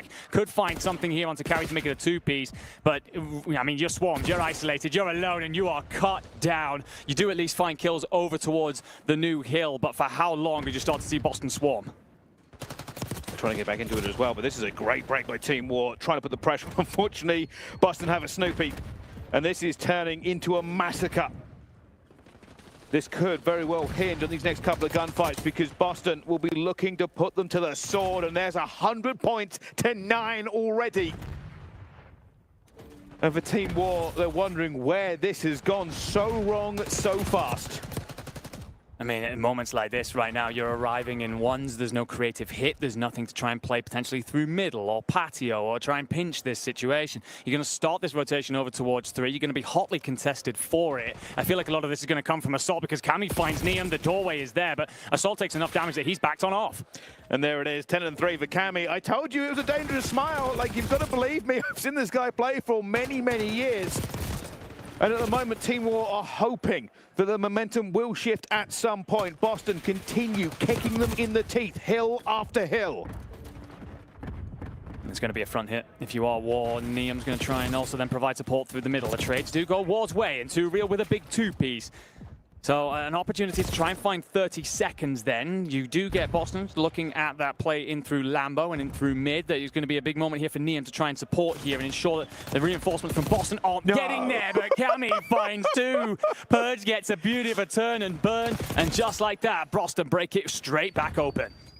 And that was a nightmare. Cammy got good timing. I don't know if you were watching the mini-map, but he managed to get through mid before a player could catch him. There was a player watching that cross as well. He did not get him, and then he turned, burned, and they were taken out of that point. Now we go back into P1. The game should slow down. They should be looking both sides for them, but that is already 3 down. Team War really struggling on this hard point as we look at it, 157 to 24. It's a madness. And the air's just been sucked out of one side of the room. There is a clear lack of belief from these Team War boys right now. You are trailing 140. You are sitting on the precipice of losing your first series. And, well, for everything that has been a positive, that feels a long, long time ago for Team War right now as Boston continue to turn the screw. They are now in for P1, 30 seconds left. Look for P2. Neum is beginning that well rotation, so could set up something from the backside, but he needs his boys to do something at the front, and they just aren't. And now for Team War, the story is this. Jubilant, map number 1. Not so great map number 2, but despair has now settled into their stomach like a cold river stone. They feel nothing but ice creeping up that spine as they start to realize, well, it turns out there are levels to this game. Oh my goodness, do Boston start throwing their weight around? And it's beautiful as well. You're inside the point, you're back to back, you're fighting on all fronts, and you find everything. Bink and Assault will manage to come up with some answers as Assault bursts through the door to at least break. So that's a great time to do it with 45 seconds still left. Does feel a little bit like delaying the inevitable, but if comebacks are going to start, if you are going to rise from ashes, it's got to begin somewhere. It would have to be one of the greatest comebacks we've ever seen in a hard point between top teams. 196 to 26 or something along those lines. And they'll look for it, they'll fight for it, they'll get this time with the P2. It's a hard break now for Boston. They're all going around the front, but Snoopy finds one. They're trying to get the bodies into there, but it is a choke point, and they pay for it. Over to P3 at least. And Cammy here looking to cut off any sort of well rotation. Hopefully going to hear that player coming in through mid as well, who is too real. Do you get the timing if you're Cammy? Well, you do catch a shoulder, so should be able to calm that one on out. That's going to hopefully help Snoopy out, who's got a 2 to fight up top. The answer is no. Cammy's going to try and hold close. Purge is going to try and play around your patio, but there's plenty of numbers here for War if they do manage to find the kills. Cammy finds 2 as well onto this point. 18 and 10 now from him, but realistically, great scores all across the board for Boston Breach. They can end this here. It shouldn't end here, though. That's the key. Realistically, Team War should be able to contest this at least. Right on the point, finds that kill. Stepping off there will mean that we will at least see the next hill. And War, well, they're hoping to extend it ever further as they find 3. Cammy turns. Look to set himself up, but Neum with 4 in a row finds that break. And it does continue, of course, to feel like delaying the inevitable, but every kill, every little blow that War can find is confidence being brought back in here. And looking over towards that rotation, Turiel may have slipped the net here. He's making a water play, but he's got to time it with his boys arriving if they can. And, well, it's a solo hit. It's 2, in fact, and that will break down that rotation. It certainly is, and they've pushed out both sides. They don't even want Team War to see the point. They don't want them to even imagine that hope could burn, as everybody now has to run a gauntlet. Turiel already finds Snoopy. Middle going towards the open here as well. Awakening, holding down one side, Purge the other. Bodies now flying in as Cammy kills everybody, including his teammates. And now they're trying to get back into it. Somehow Team War have found a way through after that team kill and are keeping this game alive. Love the decision from Snoopy here. Skynade goes up. Find our way to re-hit this. We've still got 30 seconds. That's lots and lots of time to work this one through. But an answer from Turiel towards mid-map will give you, again, more just time if you are War. It's a break from Breach. Nice and early. 10 seconds to go, and this one's done. And Cammy looking to try and get these last couple of kills here. Doesn't need to. They find everything into the kill feed. 6 seconds to go. A dream here for Team War because they cannot find their way to the point of Boston Breach. Blow Team War out of the water on the final hard point. Well, the dream was there for just a moment as we reeled. Cammy looked furious. The desk of the map 1. And yeah, I mean, I don't understand that. I glanced over, I heard it, I looked over, and yeah, Cammy looked disappointed. I don't know if he wanted that to be 100-point clubbing or what, ruthless in his nature. But you're right, a confident Cammy is a very dangerous one. For Team War, I mean, you came here massively as underdogs, of course. Coming in as a challenger squad, you've had to make 2 changes, and you get this situation where you've walked away over map 1, a very good start to the S&D. All feels a long time ago right now, but when they VOD review this, looking at their games later on, there's at least plenty to be proud about, if not the result you wanted. Wow. Welcome back, Lottie. That was certainly a show by Boston Breach. It was indeed. I'll tell you what, it was a real story of 2 halves there. The first half, I was getting caught off guard. I'm not gonna lie. I was sitting there watching, thinking, "Ooh, I'm eating my words here." We were just talking moments ago about how there's an imbalance, and this might be a little bit tricky for Team War and Breach. They're just too strong. And my goodness, what a beginning from Team War. Incredible stuff, but I will say a completely different hard point to begin with from what we just ended with. And I will say, like, I'm impressed from both ends of it, to be perfectly honest. Team War, with how they came out and handled things, considering the cards that they've been dealt coming into this tournament. But then the way that Breach were able to bounce back was pretty significant, and it really did come down to the S&D for me. A little mistake there, I think, on the side of 2Real, allowed Breach back into it, and I think kind of handed to them ever so slightly, and it really was a blessing in disguise. Whether or not they would have been able to continue a comeback after that, you know, going 2-0 down in the series, is a whole other thing. But I will say Breach handled it very, very well and capitalized on the mistake, and that's all you can do, is win what's put in front of you. But yeah, very, very impressed. How are you feeling about Breach seeing the kind of second half of that series, Enigma? I think they look good. I think that it's the improvements in the control that I continue to like, because S&D, again, it's been their bread and butter all year long. We're not surprised to see them look strong there. In fact, if anything, I was stunned to see them lose the first couple of rounds. But they're getting better every single time we see them step out for that control, and that's what they can rely on when it comes to bigger matches down the line. Hard points, we still need a little bit of work. Yes, you look great in that map 4. I think War were walking a little bit wounded at that point. But for me, Breach, that's the 2-3-5 route continues to be the thing that can punch them deep into tournaments, and it seems to well and truly still be on. Yeah, it does indeed. I've got to say also Cammy having a fantastic last map there, and good to see him. I know you're a big Cammy fan, Bryce, so this is your time, fella. I knew that last map was going to be good for him. Like I said, I looked over. There was a wolfish grin on his face, right? Hungry. And as soon as I saw that, I went, yeah, this map's over. That guy is feeling it. And it's obvious, like, he's putting up numbers, he's putting up time. Rest of his team did very well as well. Purge, you can't really ignore either.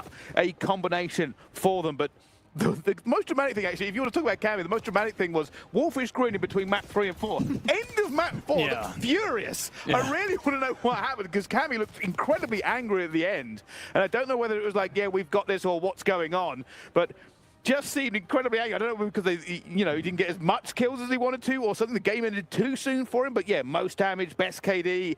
They had a decent amount of time at the point as well, but realistically, a great bounce back there from Breach. Terrible map 1 for them. They really let it go in terms of rotations and fundamentals. The rest of the time, back to their best. Yeah, and I think you can't really, I think it's hard to kind of, push on them or hop on it too much with the fundamentals. I mean, that's going to be lacking, clearly, in terms of the circumstances coming into this. It's really difficult with, what was it, a couple of days notice of Linz not being on the roster, having, I believe it was a week before that, having a second change, or the first change, so to speak, coming in from that team as well, a week to scrim there, and then to change things up a couple of days before. Fundamentals aren't going to be the easiest to nail down in such a short space and time period there. So I've got to say, hats off to him for that start. It was a really hot start and caught Boston Breach off guard, and to be honest, that's exactly what you have to do if you're in that situation. So I've got to say, more power to them, but Breach looking absolutely incredible, to say the least. But while we get ready for our interview, I was very curious, Brycey, on what you did think about the series overall for Breach. Where did they go wrong in the beginning stages of this? Was it a slow start? Were there fundamental errors for them they need to clean up on? Yes, it was a slow start. Realistically, let's talk about the hard point. There was obviously the Purge 12 streak, right? It looked fantastic. It was great. Great chain P3 to P4. Unfortunately, after that, they never were first to a point. P1, they weren't there, obviously, because they're coming off the P4. That happens, right? P2, they didn't get it. They didn't break it. Going to P3 again, just started bleeding points all over the place. And in fact, they actually overchowed on P3, and it flipped them out towards P4. And they just never got back into that rhythm. It is a little bit of a breakdown from them in terms of strategies and fundamentals, something they fix in the rest of the series. Yeah, I think so as well. And I'm actually interested to hear from them as well, because we do have an interview ready to go. We have Snoopy joining us very shortly on the desk as well. While we get him in, we are going to talk a little bit about that start, because it wasn't the hottest start for Boston Breach, but they were able to bounce back, and I think that is signs of a really, really good team, if I'm perfectly honest, and that's exactly what they're going to need to do if they haven't got the hottest start here at EWC. The way that they continue on is the most important, and with that being said, I have Snoopy joining me. Hello, how are you? Good. Good. I bet you're really good after that, because, my goodness, what a match that was. Snoopy, first and foremost, I have to ask you about that beginning hard point. A little bit uncharacteristic. Team War are struggling with a few roster problems and changes, and they've kind of come into things, I think a little bit down in the dumps, but they managed to do it to you in that hard point. So what happened? What was the talks afterwards? What went wrong? What were the main things that you needed to work on there? Yeah, I mean, props to them for winning that map 1. Honestly, I don't know. I feel like we just came out a bit slow, like in some things. Obviously, it's the first match of the tournament, so just getting the shot, a little bit warm. Yeah. But yeah, I mean, I think we're just like kind of just the small mistakes that costed us. But we knew we could beat them. We knew our potential. So yeah, we just stayed confident and we ended up taking the win. So You certainly did indeed. Obviously the S&D, a little bit of a rough start in that one as well. Yeah. But you turned it around. I mean, 5 straight map wins is huge. Round wins, excuse me, on S&D is massive. Really difficult to do, I think. You have to make sure that your head is in the game mentally in order to do that. What's the team talk like, enabling you guys to get so many round wins in a row in order to even take the map? Yeah, no, I mean, I feel like that's the most important part of S&D. Just staying composed, staying, even if you lose a round or like you choke at 1v2, 1v3, like it doesn't matter, there's the next round. So you can't really stay too locked on the past. Yep. And just focus on the future, focus on the next round. Yeah. Just focus on what's in front of you. And that's what we did, even though we started 0-3, I think. Yeah. So yeah, I mean, just stay composed, and that's what we did. It was impressive. Before I let Brycey jump in, I have one more question about S&D. Yeah, of course. Did having the coach behind you, being able to kind of chirp in when they needed to with that S&D comeback, did that help you guys? Yeah, I mean, honestly, that's a great addition to this. It's kind of like a test. It's the first time that this has happened in Call of Duty, in recent times. But yeah, I mean, it definitely helped us. Sean was, calling out some strats. We're all kind of discussing. So yeah, he kind of gave ideas sometimes, and we were kind of just agreeing or maybe disagreeing. But that's the point of it. So. The fifth man. All right, yeah, an extra voice at the end there. All right, let's talk a little bit. Obviously, you've had an interesting career so far. A little bit up, a little bit down going forward. Boston did not have a great start to the year, but much better now. What have you worked on and improved to kind of show this recent uptick in performance for you and the team? Yeah, well, yeah, we've definitely been through a lot this year. Obviously, we stuck to the same 4 players, We became really close friends. We're just chilling together. We just do fun stuff together. So I feel like that helped us out a lot, just being the same team, getting to know each other more. I'm glad to be able to be playing with them. I learned a lot from them, and I'm still learning too. So yeah, I mean, I'm just happy to be able to just keep going, even though, there were some bad times. But we learned from it, so that's the most important part. And yeah, we're just going to keep going. Hopefully we take that dub. Love that. Teamwork makes the dream work. Staying together works. It certainly does. I feel like it's confident and humble at the same time. Snoopy, it was an absolute pleasure having you on the desk. Thank you so much. GG's, well done. And best of luck going forward. Thank you. Thank you. All right, folks, we're going to head to a quick break right now. But when we come back, we have more Call of Duty action in store for you. Oh boy, do we. We've actually got a long evening ahead of us. So make sure you're strapped in, ready to go, because coming up next, we've got P7 Esports taking on Team Heretics. And we'll see you guys right after the break.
Hello folks and welcome back to the Esports World Cup. We're live from Riyadh, Saudi Arabia, here for the Call of Duty Black Ops 6 World Cup. We're going to be crowning a champion in the next couple of days, and I cannot wait to see who that is going to be. Will it be defending champs FaZe, or will we have a new victor on our hands? So many questions and lots of answers to be shared. My name is Lottie. I'm going to be desk hosting alongside the wonderful Seymour, who I haven't actually had the chance to share a desk with until this moment in time at the World Cup. So really happy to have you on board and work with you. And Bryce, well, I've known you for a very long time, and I will say I am always honored to share a desk with you. It's so good to be here with you. Well, thank you very much. You won't be in just a second here, because I wanted to bring up the fact that obviously while you are now very much in America most of the time, that is the most British opening I've ever heard. Hello, mates. Welcome to the stream. Well, I am British. Sometimes you just have to bring it I out. haven't quite lost it Just yet. drop the full British accent on the opener there. Yeah, just dropped it on him. Why not? You know, every now and then I just need to make sure everybody knows where I'm from. Just give it a little nudge. Talking about nudges, though, I think this one is going to be full of them. I think when it comes down to this next matchup, Heretics versus P7 Esports, I think if history has a chance to repeat itself, we might see a Challengers team hungry for a win this time around. We'll talk about P7 Esports to kick things off, though. And I'm coming to you, Seymour. I want to ask you a little bit about this team. When you look across this roster, what can you tell me about them? What sticks out, and what do viewers at home need to watch out for? These guys have reaped the Challengers circuit for years to come. And, they've been in and out of the league. They've been playing fantastic this year, but years previous. And it just screams consistency. I'd say you look at, somebody like Brack alongside Standy, who started off together on this roster way back in the first Open that we had, all the way back in Dallas, and they win the first LAN of the year. They were at the top, and they continue to be at the top, making it to the finals as well in the later ends of the year. Unfortunate end that they didn't really expect, but it just shows that, through the whole year, it's just consistency, and that's what you expect them to bring into EWC. Indeed. I got to say, my eyes always go to players that I have known and loved before in Pro Call of Duty, and that is Standy for me. Bryce, I got to ask you a little bit about this young man. Do you feel like he's grown, matured as a player when it comes down to moments like this coming into such a big tournament that is the EWC? That's a very loaded question. I think realistically, Standy is a very good player. Has struggled to find consistency at the very upper echelons of Call of Duty, but still solid, still talented, still a force to be reckoned with. It's always one of those kind of interesting conversations about how good are players comparatively. Because if you're a fan of the sport, realistically, oh, this player is terrible, even though they're still the best top 60 player in the game. Standy is still up there and able to compete very much so. I know there are certainly a large number of fans that would love to see him back in the league. And I think even for Standy, when you talk to this team, you talk to the coaches behind them, they've been very adamant that he's been working on his communication. It shows when we do any sort of listening with this team or listen to the streams that they do put on for any scrim when they do. Yeah. He's vocal. He's a lot more vocal than he's been in the past, and that I think has allowed him to excel in this title more than previous, especially in Challengers. He's there for the team, and I don't want to say a leadership role, but he's very much more vocal than he was in the previous years, which I like to see. It does show, in the sense of the question, a little bit more maturity. Yeah, I've got to say, I love to hear that. I think, you can be as individually skilled as you want. If you don't have good comms, it can come to bite you. And I think making sure that your communication is solid is just a huge factor for being the best player and being on the best team that you possibly can. So love to hear that about Standy. Let's actually take a quick look at their oppositions, their competitors. That was me joining competitor and opposition at the same thing, a composition. We do have Team Heretics here, and this roster is nasty. Looking at them in the last tournament, I was so impressed. They're definitely one of my favorite teams, to be perfectly honest with you. I just love not only the mentality of this team as a whole and how every single player is so motivated for one one another, just talking to them, you can hear how badly they want to win as a unit, not just individually. And really that stems back to some of the storylines that we saw from last tournament, Seymour, which is, of course, Rencor and bringing up his pal Super on the stage at one of the biggest moments of his career so far. And of course, that is Rookie of the Year. So talk to me a little bit about how this dynamic is working for you at the forefront of this team and why it's beautiful to watch. I think it's really inspirational when you look at Call of Duty just in general, where everything has been towards, you know, more European players, North American players, and then you see a team from Spain who sticks together through thick and thin and makes it all the way to the top of their rankings. And now you look at them as a team who just never give up. You bring in 2 new rookies, you just level up and get better. And this is a team who, as soon as you find that break through the mental block that it seems is those later portions of tournaments, they can be championship players, championship caliber players. And this goes all the way back to the story that we've seen from them since the inception of Team Heretics all the way back in World War II. They never gave up on sticking towards Spanish teams, and it's so good to see it pay off. Indeed, I got to say, Heretics are quite a momentum-based team. You can hear right now behind me, potentially, the dulcet tones of their fan base, who, by the way, have come out. You might see a couple of heads bobbing, oh yeah, this side and this side, yeah, bobbing to the beat of their own drum, pretty much, singing fan songs. They are here to support their boys, and there is nothing quite like, there it is, a gorgeous jib shot of the fans. There's nothing quite like the support of your home crowd and your fans in the same room as you right now, or basically like off-stream, essentially, who are just cheering you on. That's the first that we've had so far in the studio. So I just want to say, because I absolutely love them, Vamos, baby. I'm here for it. I'm here for the Heretics. No bias on the desk. No bias at all. But 1, they gave me a scarf, and 2, I love the fact that their fans turned up because it's just unbelievable stuff. Yeah. So you're talking about momentum. That's exactly the momentum that you need on your side, for sure. Speaking of that, though, let's talk about the maps and the series layout, because, of course, that's going to be a big one and a game changer in this entire matchup. So when you're looking upon these, Brycey, what is sticking out to you here? Is there anywhere that you see P7 potentially taking some control here, or are Heretics running away with things, or do you see a completely different combination in terms of P7 being able to really take a hold on this series? So He always slows me down. Heretics realistically are a very good team. They have been an absolute rocket ship of consistency improving over time. Right. And I actually want to jump on the point you talked about with Rencor and Super. They passed the eye test, by the way, for like the last 3 years in challenges. We've spoken about them over and over and over again, and then people are surprised, like, oh my goodness, they're really good. Yes, we know, all right? We have told you this over and over again. The Heretics are a team that proves there is opportunity for players with talent if they can get picked up, right?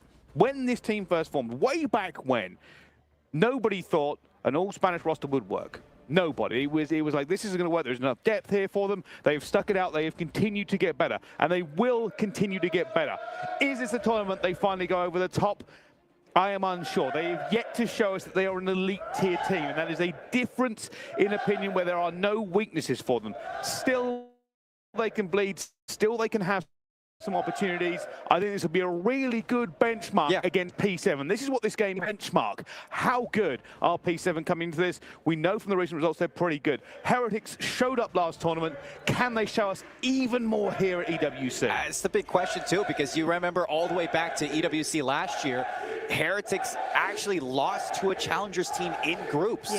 And that's something that obviously these players in general aren't going to be thinking about, because we've reshaped this roster with Rencor and Super, but at the same time, it's a history point that you don't want to repeat right now against not just this P7 team, but also Omit, who are also in your bracket or in your group, who are also a force to be reckoned with. So this is definitely something where you look at this, and this team, I wouldn't expect them to come into this with the ego of we are the better team. These are very humble players. It's going to be a very well-fought battle. It certainly will indeed. Well, momentum is on the side of Heretics, but sometimes that can also bite you in the behind as well.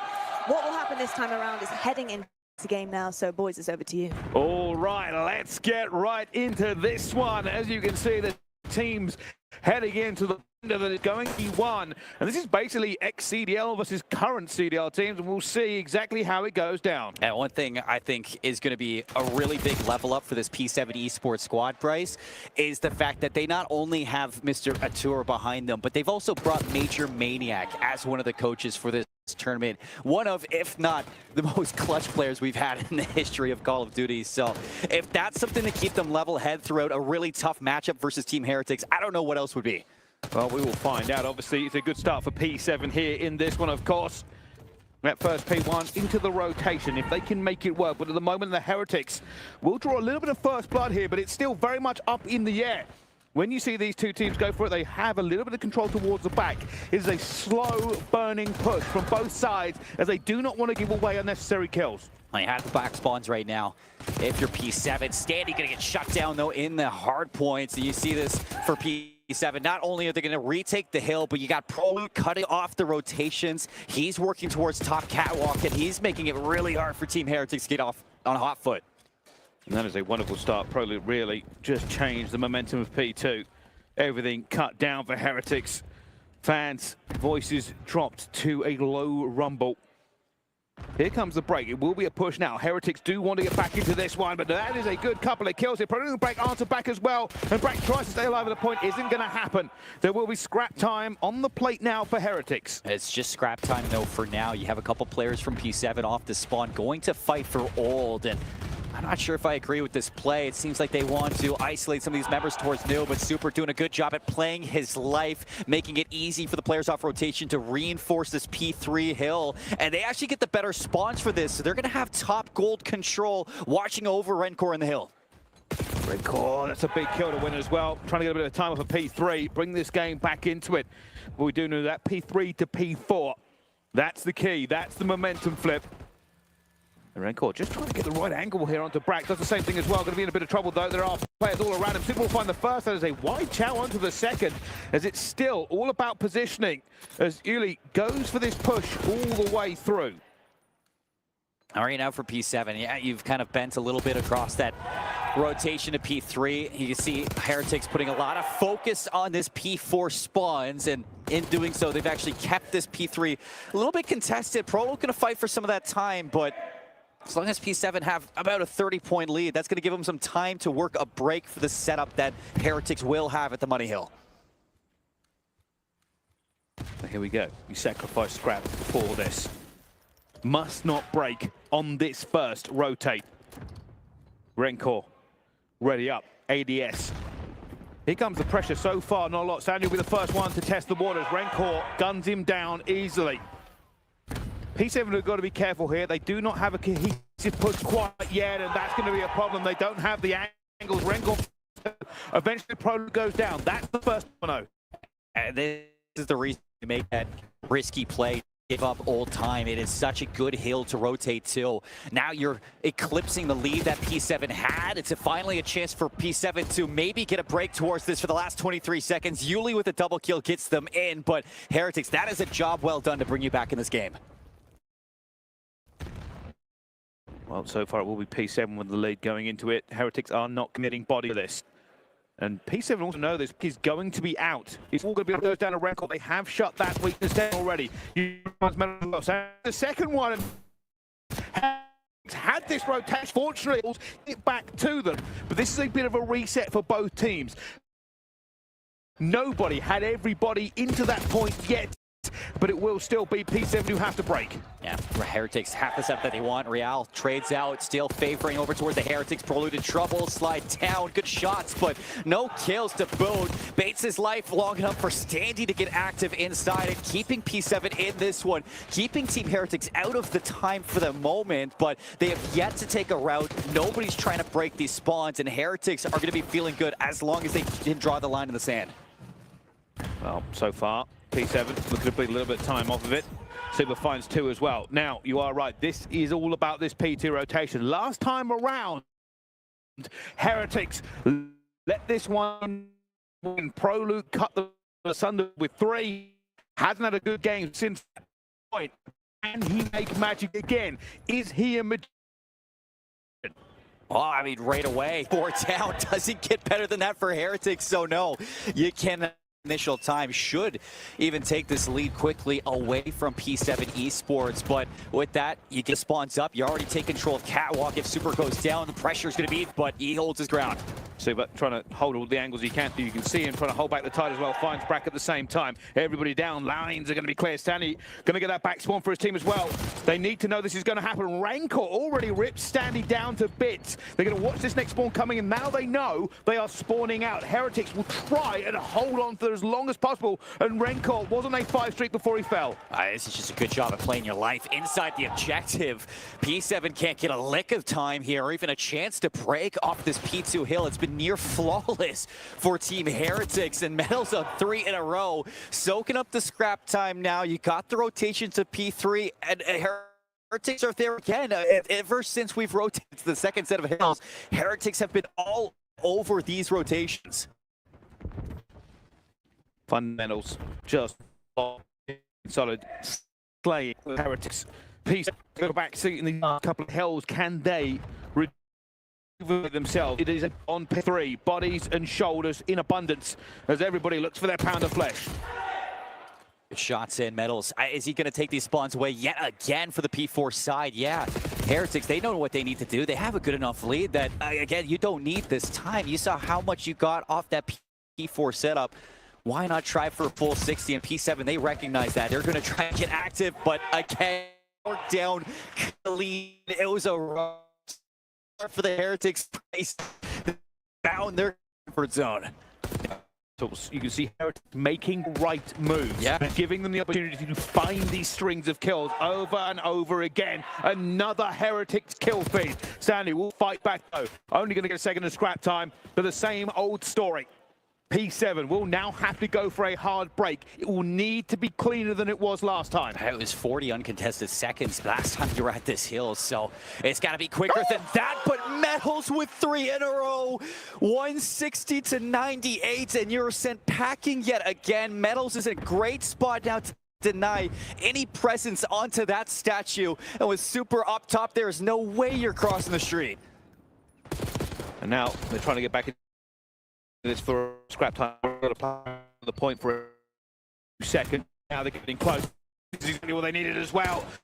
Him and Esports rocketing into it, but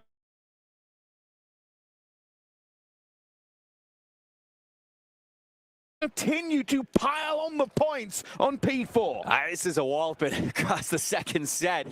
80-point lead for Team Heretics heading into the third set of rotations of Vault. And yes, you're here if you're P7, but you desperately need something to go your way in this kill feed. Real trying to find a break. He's going to have some assistance. And Metals the turn on for 4 in a row. Another 4 down, and it's an effortless break on P1. And now you can see Heretics confidence swimming ocean. And they look good so far. They continue to pile on with the slaying game, and P7 cannot find a crumb, a biscuit, a cookie, nothing on this point. And it's over 200 for Heretics. P7 Esports barely over 1. Standing on the slide in, you need this break to go fast. And like that, you need hold, you need to fight through and flip spawns. That's even gonna work. You don't get past go. You don't collect $200 even a second time there. Heretics themselves in a striking distance. What has felt like a shutout since P4, the first set of hills. And it just has been a Heretics game. This is what they're doing. Confidence flowing. They keep on pushing. They have made a little misstep here, though. Maybe too many gunfights for them to get through. And pressure towards the back as Super does get 3, but it includes his teammates. So trade not really going well. Real already going to be dropping the hammer from above. Doesn't need to find anyone. The rest of the team picking up kills at the same time. For P7 Esports, this is a long way back, and it just doesn't look possible. Here are the kills in 30 seconds. It's just going to be barely enough to put it away, so you do have to hit it this one more time if you're P7, but it has not looked good on the break attempts, and it's not going to look good this time. Well. Heretics in map number 1, killing everywhere. The KD's incredible. P7, welcome to the big leagues. And look at how elated the crowd is for this team. It is echoing through the arena.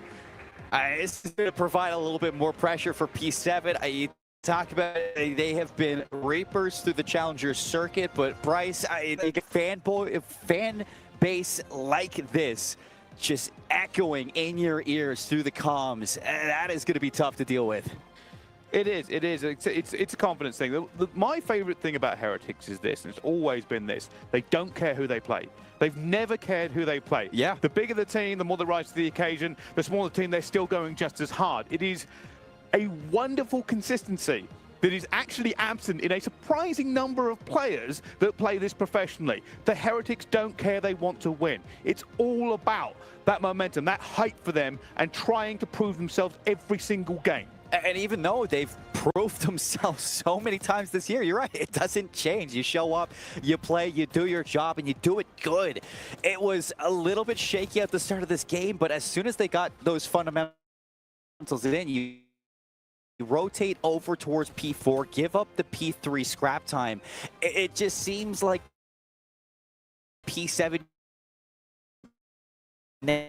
catch up, and you never really saw above and beyond to focus on nails in P2 or P3. They're not going to give you instant that. You're right. Whether it's Optic or P7, it doesn't matter. It's still a team that you need to beat at the end of the day. It really is, and you saw as we go through the replays here, that was the turning point. All tied up at 88 apiece. Unfortunately, from that point, a new gear was reached. Team Heretics took over the map from here, P2 to P3, locked in a P4, and P7 had no idea what was going on. You even see Metals, he's 8 and 11 at that hill, a minute 30 of hill time. It's the selfless plays that bring this team just into the heavens of this fold. And for P7, you had moments as well. I mean, every single time you're grouping up for this P4 break, you're doing the right things, playing together, trying to get into those positions to at least battle against those power spots. But it's as soon as you get in the gunfight, Heretics just weren't losing those battles at all. And it was making matters even worse. So either that comes down to maybe you're used to winning those fights, maybe you're used to being able to slide out, rip somebody off a heady. It's just, that's a wake-up call right there. And heading into the search and destroy, I don't expect P7 to stay down for long, but that's a tough pill to swallow. It certainly is. And Heretics just fought really, really strongly. And I think this is going to be a momentum game for them. They've got that very dedicated fan base that are going to be here. And, you know, don't get me wrong, this is a slightly different situation for them, but these fans are loud. Yeah. They are very, very loud. I don't know how much you can hear of it on stream, but trust me, there are times when I can't hear myself. I had to turn you up. Yeah, and we've got a microphone, and we're above them on the stage. They're not that far from us, but my goodness, have they got lungs. It's not even that. You know, the other side streams are gone, so it's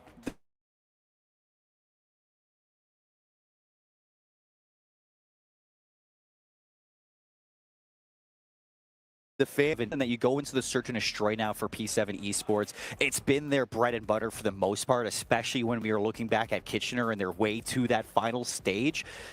This is where you look at each one of these players and their history screams, we are good at searching it.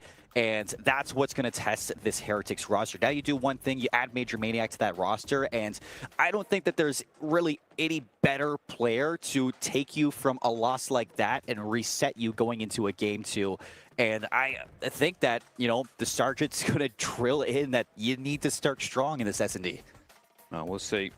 It is the great equalizer between squads of all calibers. And you can see them locking in.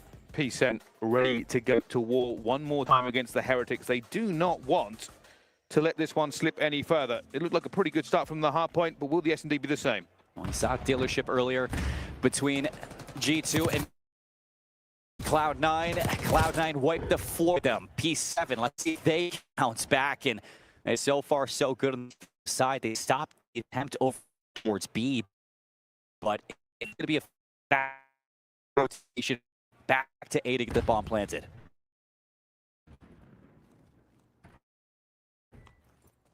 They're waiting.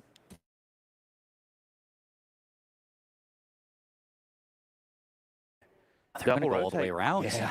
I love this call, and P7 are almost eating into it. Fortunately enough, they will be able to fast rotate if they get a catch of it, but no, not anymore. So, Oh, no, they come back. oh, this is actually going to work out for them. Easy catch. And Medals, unfortunately, committed back to the side as well, and now he's just hugely outnumbered, really. Just playing his life until he gets it. P7, a three-man wolf pack round the back, works out, and they take that first round of S&D. I don't want to take anything away from it. You kind of got lucky on that Team Heretics did move back. Yeah, you go for the bait play, you get quiet, try to see if you can take away that presence on the A site and get that bomb planted. But, I mean, for P7, that's what I like to see, commitment to the play call.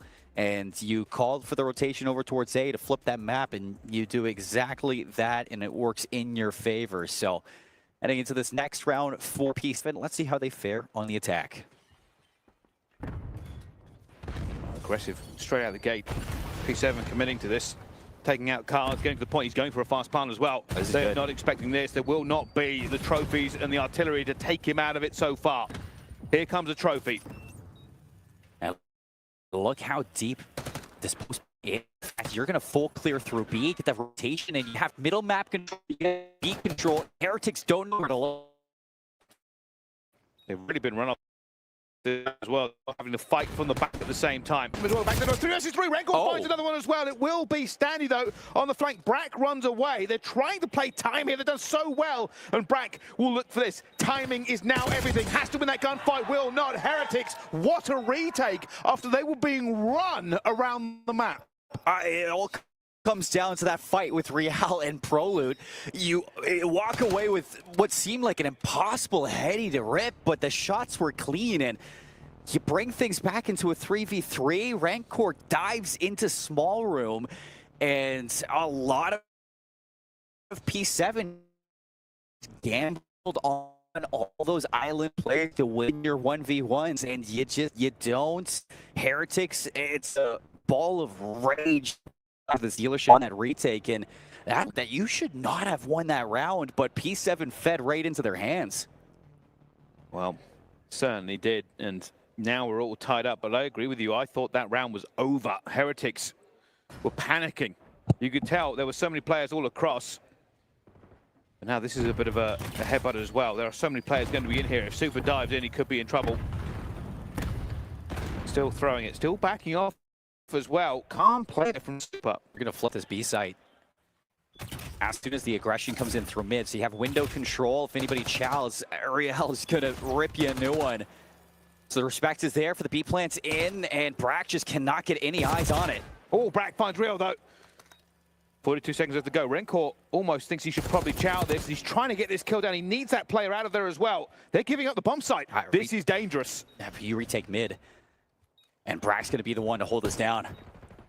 Super finds Prolo as well. Back to the 3 from Els with another one as well. Rencor in the window, but no. Stanley finds one. Only finds another Super for 131, and Super wins it. Oh my goodness, the Heretics players are not missing. Over and over again, numerical disadvantage, and they walk away with the round. I mean, I can't believe they just full retake mid and then turn and burn from Super to get both players on 2 separate fights. It's why this man brought him on stage to be the shared quote-unquote rookie of the year for this team, because even when I asked Rencor between, you know, our previous tournament and EWC, he said Super brings it so much to this team, not just in firepower, the leadership calls that he has, and the dynamic that you don't get from many players. Well, let's see how this continues. Heretics taking the lead in this S&D. It does look like P7 are about to make a push into B here.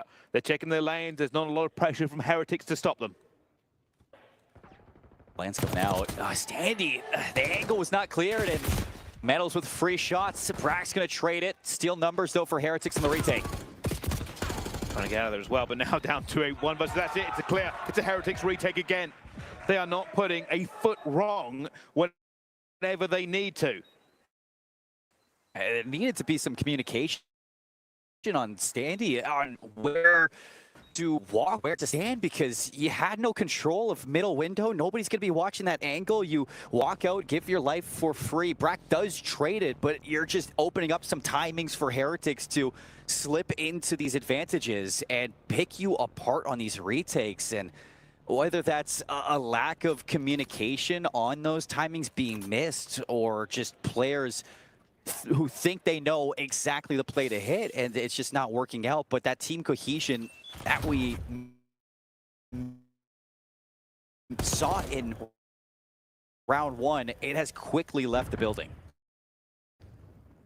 It very much has. And it could come a little bit of a trap. They're unsure where to go from here. And Rencor going down as well takes away more options. Prolu's got to be careful on that one. Headshot multiplayer on the Jackal, and nobody's going to calm that. Real's inside of office, so Prolu's going to try to pick things up. He goes down 2 versus 2. Super on 5 in a row. Real on 3. Brack just overwatching here. I think he's just going to play across as well. That's information.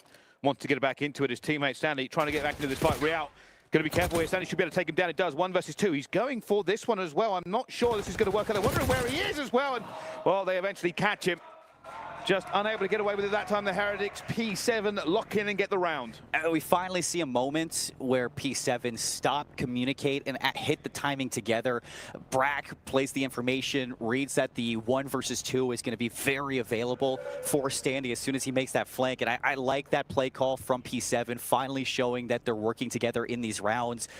This could be a situation where maybe that panic is inside of those chaotic moments where Heretics seems to thrive. P7, they need to find some structure in these rounds to deny Heretics from those miracle moments. And it looks like we're getting a fast plant to A once again, Bryce.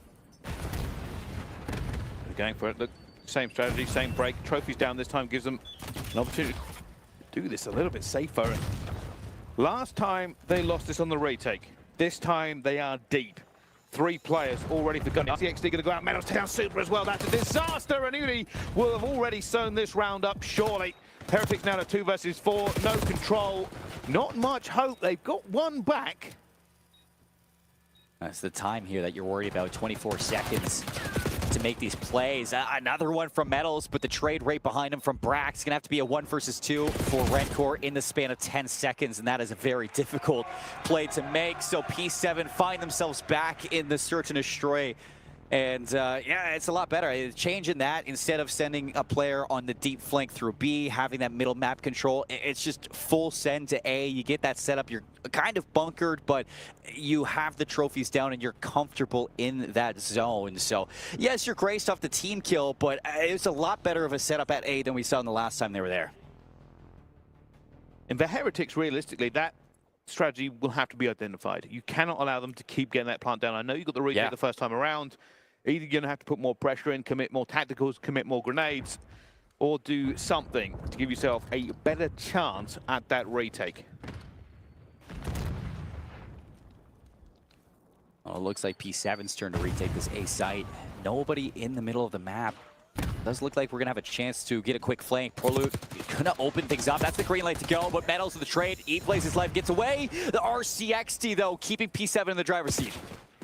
Still holding it down. Rencor really wants to get Prolu here. He wants to take it down. He's going for it. It looks like he's going to be an aggressive push. He's trying to find, there's too many bodies for him to shoot, and unfortunately will fall to Brack. Super gets 1 back now to 1 versus 2.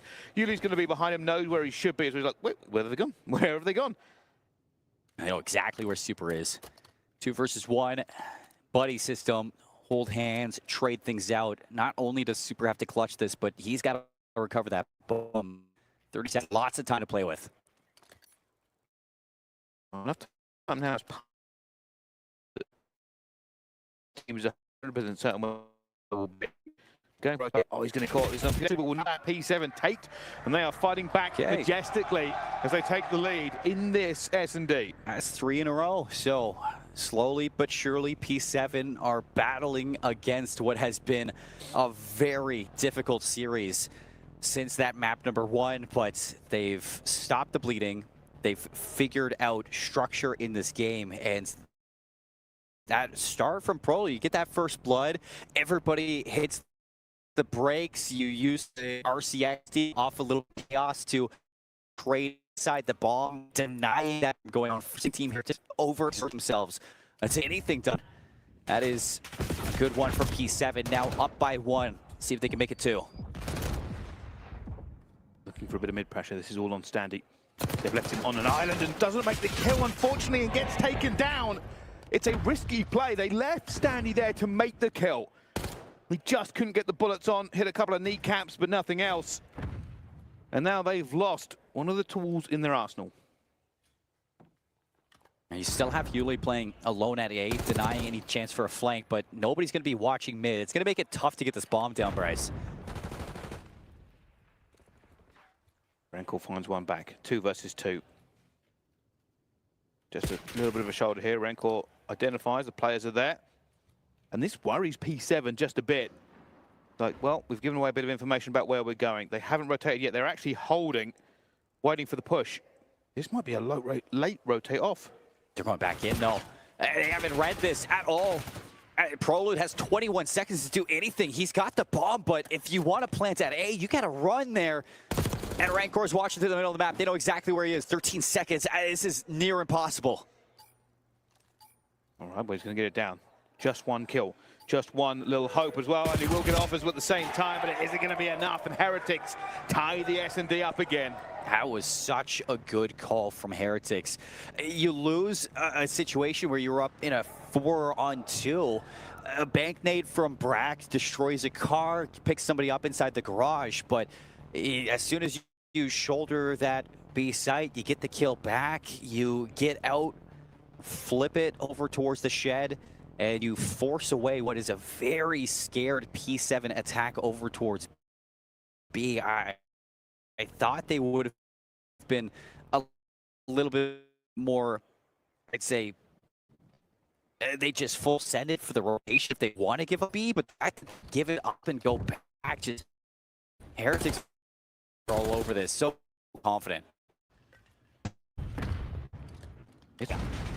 Nade's going out. Trevor's going to be down as well. A huge stay. Oh no, Real has found that. Bomb now going down. Heretics, heavy advantage. This is a round that you want to get if you're P7.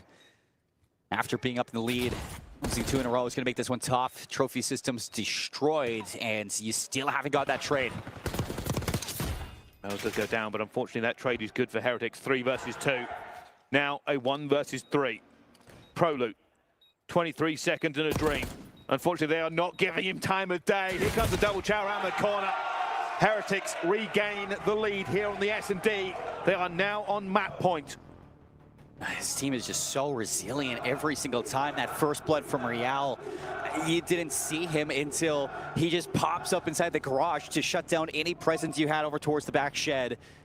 And P7 have really struggled at locking down the information on where these players are and what routes their SMGs are running.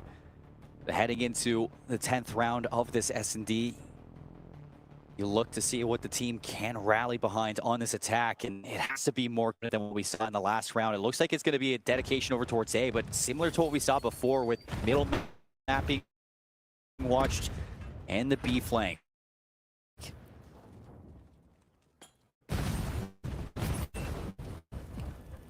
This time they've slowed it down. P7 have adjusted, but will that adjustment work? Here they are. CXD going out now to clear some space. This is a situation where if Standy doesn't see anybody, you might be calling for that rotation over towards B. He's going to start working his way, but that opens up a route for the flank, and they're not going to be ready for it. Got to be careful. This could be a good trade. Here's 1. Will he get it anymore? He gets a 2nd as well. Real almost gets the 3rd. It's not going to be good enough. Heretics, though, advantage here on map point. All they have to do is not trade badly, and Heretics will take this map and go 2-0 up. How do you clutch this one? Middle map under control. Standy aggressive, though. He's looking for any moment. B site open for the plant, but Standy needs this kill. Bomb down.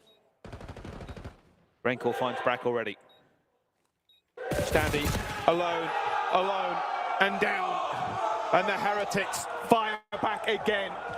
2-0 now in this series, putting P7 to the sword. It was a good shot from P7 for most of the time, but most of the time is not good enough in this competition. And now the Heretics just one map away. And you think all the way back to that round where you had the 3 versus 2, you missed the retake, and you just allow Heretics back into the round over at A.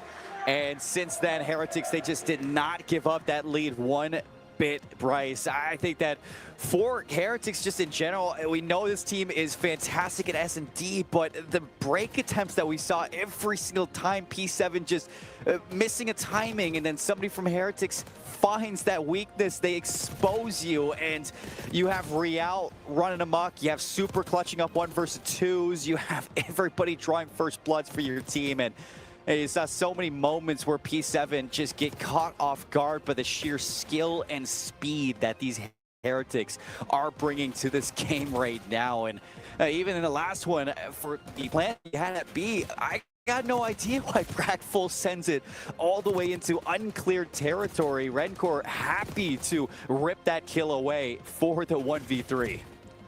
Yeah, and they got, I mean, you got to give it to Heretics as well. Even when they didn't have the advantage, it just looked better from them. And they really knew exactly what they want to do post-plant as well. And that's just a massive aspect of the game here on S&D. Your breaks can be good, but the way you adapt to post-plant is really a difference maker. This moment from Real, that felt like a dagger in the round. You almost brought yourself back from it in this 2v3, but yeah, Brack just sending it after the plant. It's that situation in the post plant that's the difference between this P7 team. It seemed like it was very adjustable, very audible on what they were making for their calls, and nothing ever set in stone on where to be. Very disconnected, very isolated. 12-6 from Real. He was fantastic. 4 first bloods, 1,500 damage as well. Brack was right there for the most part, but you see that's back-to-back rough maps from Stanty, and you need him to step up against a team like Heretics desperately right now.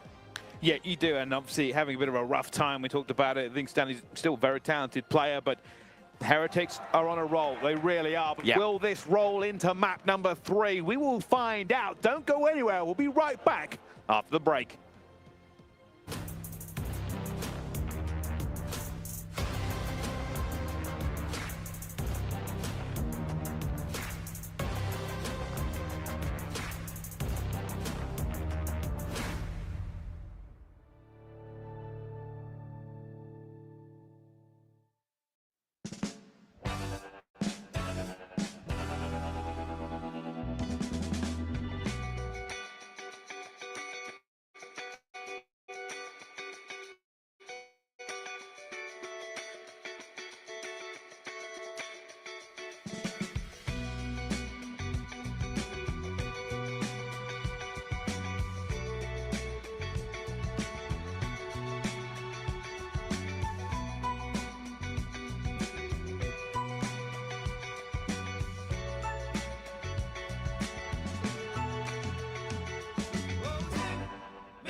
Ladies and gentlemen, hello and welcome back to EWC. We are live with a game here and it's all Vamos Heretics as they are 2-0 up in this series versus P7 Esports.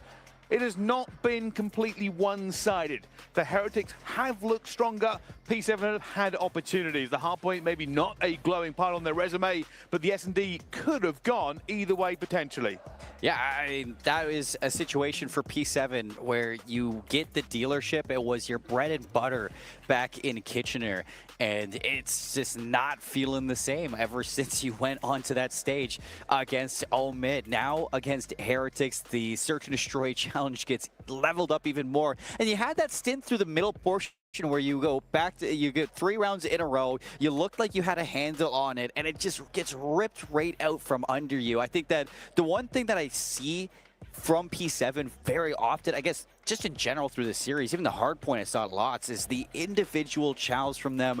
It seems like every time they want to make a play, you never see all 4 players really on the same page for these plays. And you go into something like Control now, that is, you desperately need that to change. You certainly do. And coming off for the break, you'd hope P7 have locked in, maybe had a great team talk and said, all right, we need to take this win. You've got to remember the groups are at stake for all of these. And for P7, they're like, hey, man, we can take this. The goal, if you didn't see it, basically GSL groups. Think of it as a basically, if you win 2 before you lose 2, you're all good. If you lose 2 before you win 2, you are out. So essentially, every game does matter very, very much because you only get 2 opportunities to lose, and if you lose those, you're out. And even for this group in general, this is the group of death, I'd say. You got 2 challengers teams in here with P7 and Omid, and then FaZe and Heretics. So if you want to make it out of this group, you have to either beat FaZe, who is undeniably one of the best Call of Duty teams in at least the CDL era, or you have to beat Heretics, who have just been feeding off of nothing but passion throughout the entire year, just trying to break that ceiling that has been how high can the Heretics go in Black Ops 6. And right now for EWC, this is the end of the road. You're leaving it all out on the table no matter what team you are. And I feel like for Heretics in general, you've got to top 4, but that's not where you're feeling good. You want more right now if you're this team. And, you know, you fix a couple of aspects when it comes down to the mentality of the game and how you handle, you know, day-to-day changes. And this team could be golden. We will see. Only time ever tells us the answer to these riddles, these questions, and these moments of opportunity. For Heretics, this is maybe just another step on their journey.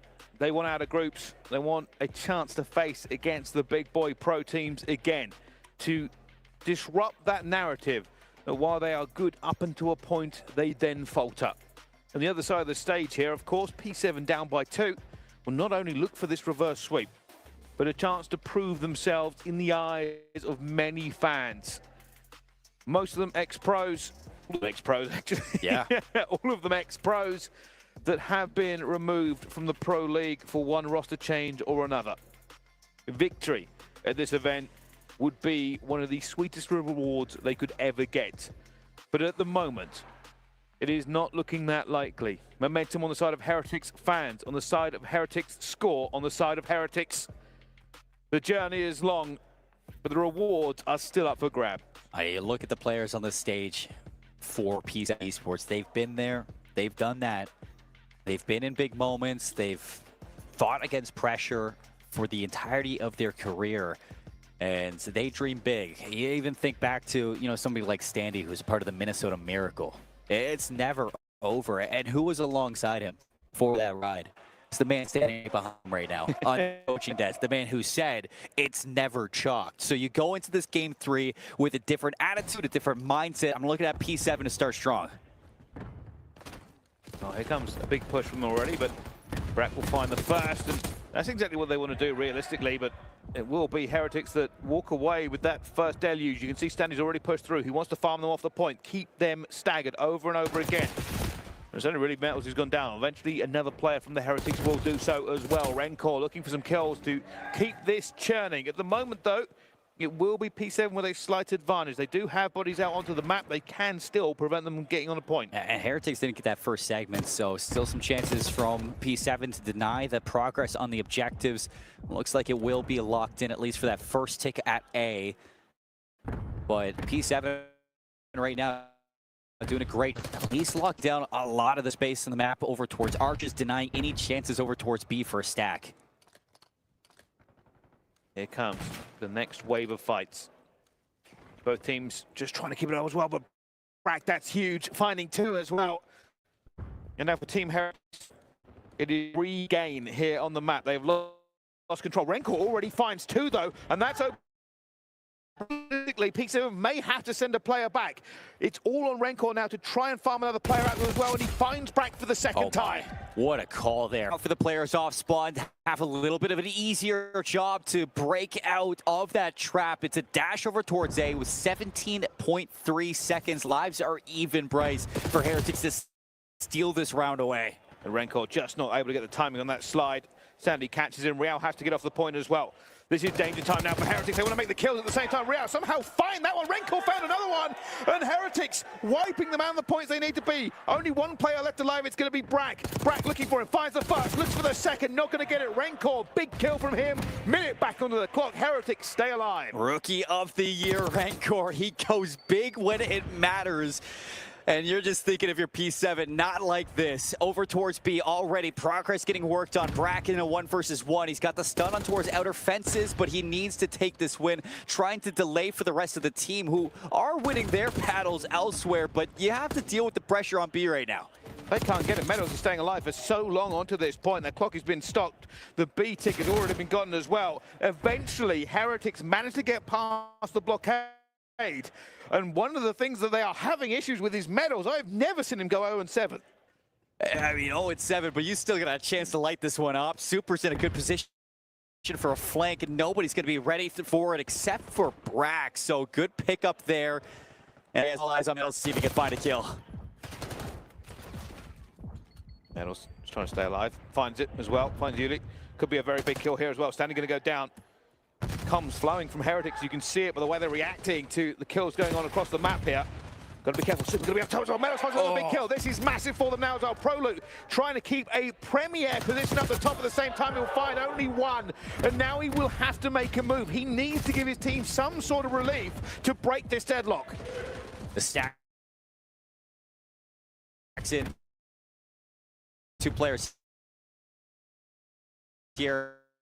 Off to respawn, the reinforcements arriving. Meadows on 4 in a row for the luck just to walk away with it. In the 2v2, all down to Prolute and Meadows. Wow, from 0-7 to 5-7, and each one locks down the zone. Incredible play. There, you can see him really turn it on as soon as the story told was very, very different. That first round onto the board, momentum still on their side. Everything feels like it's on their side right now. It is just a situation where P7, you had it in the palm of your hands. It was that moment from Metals too.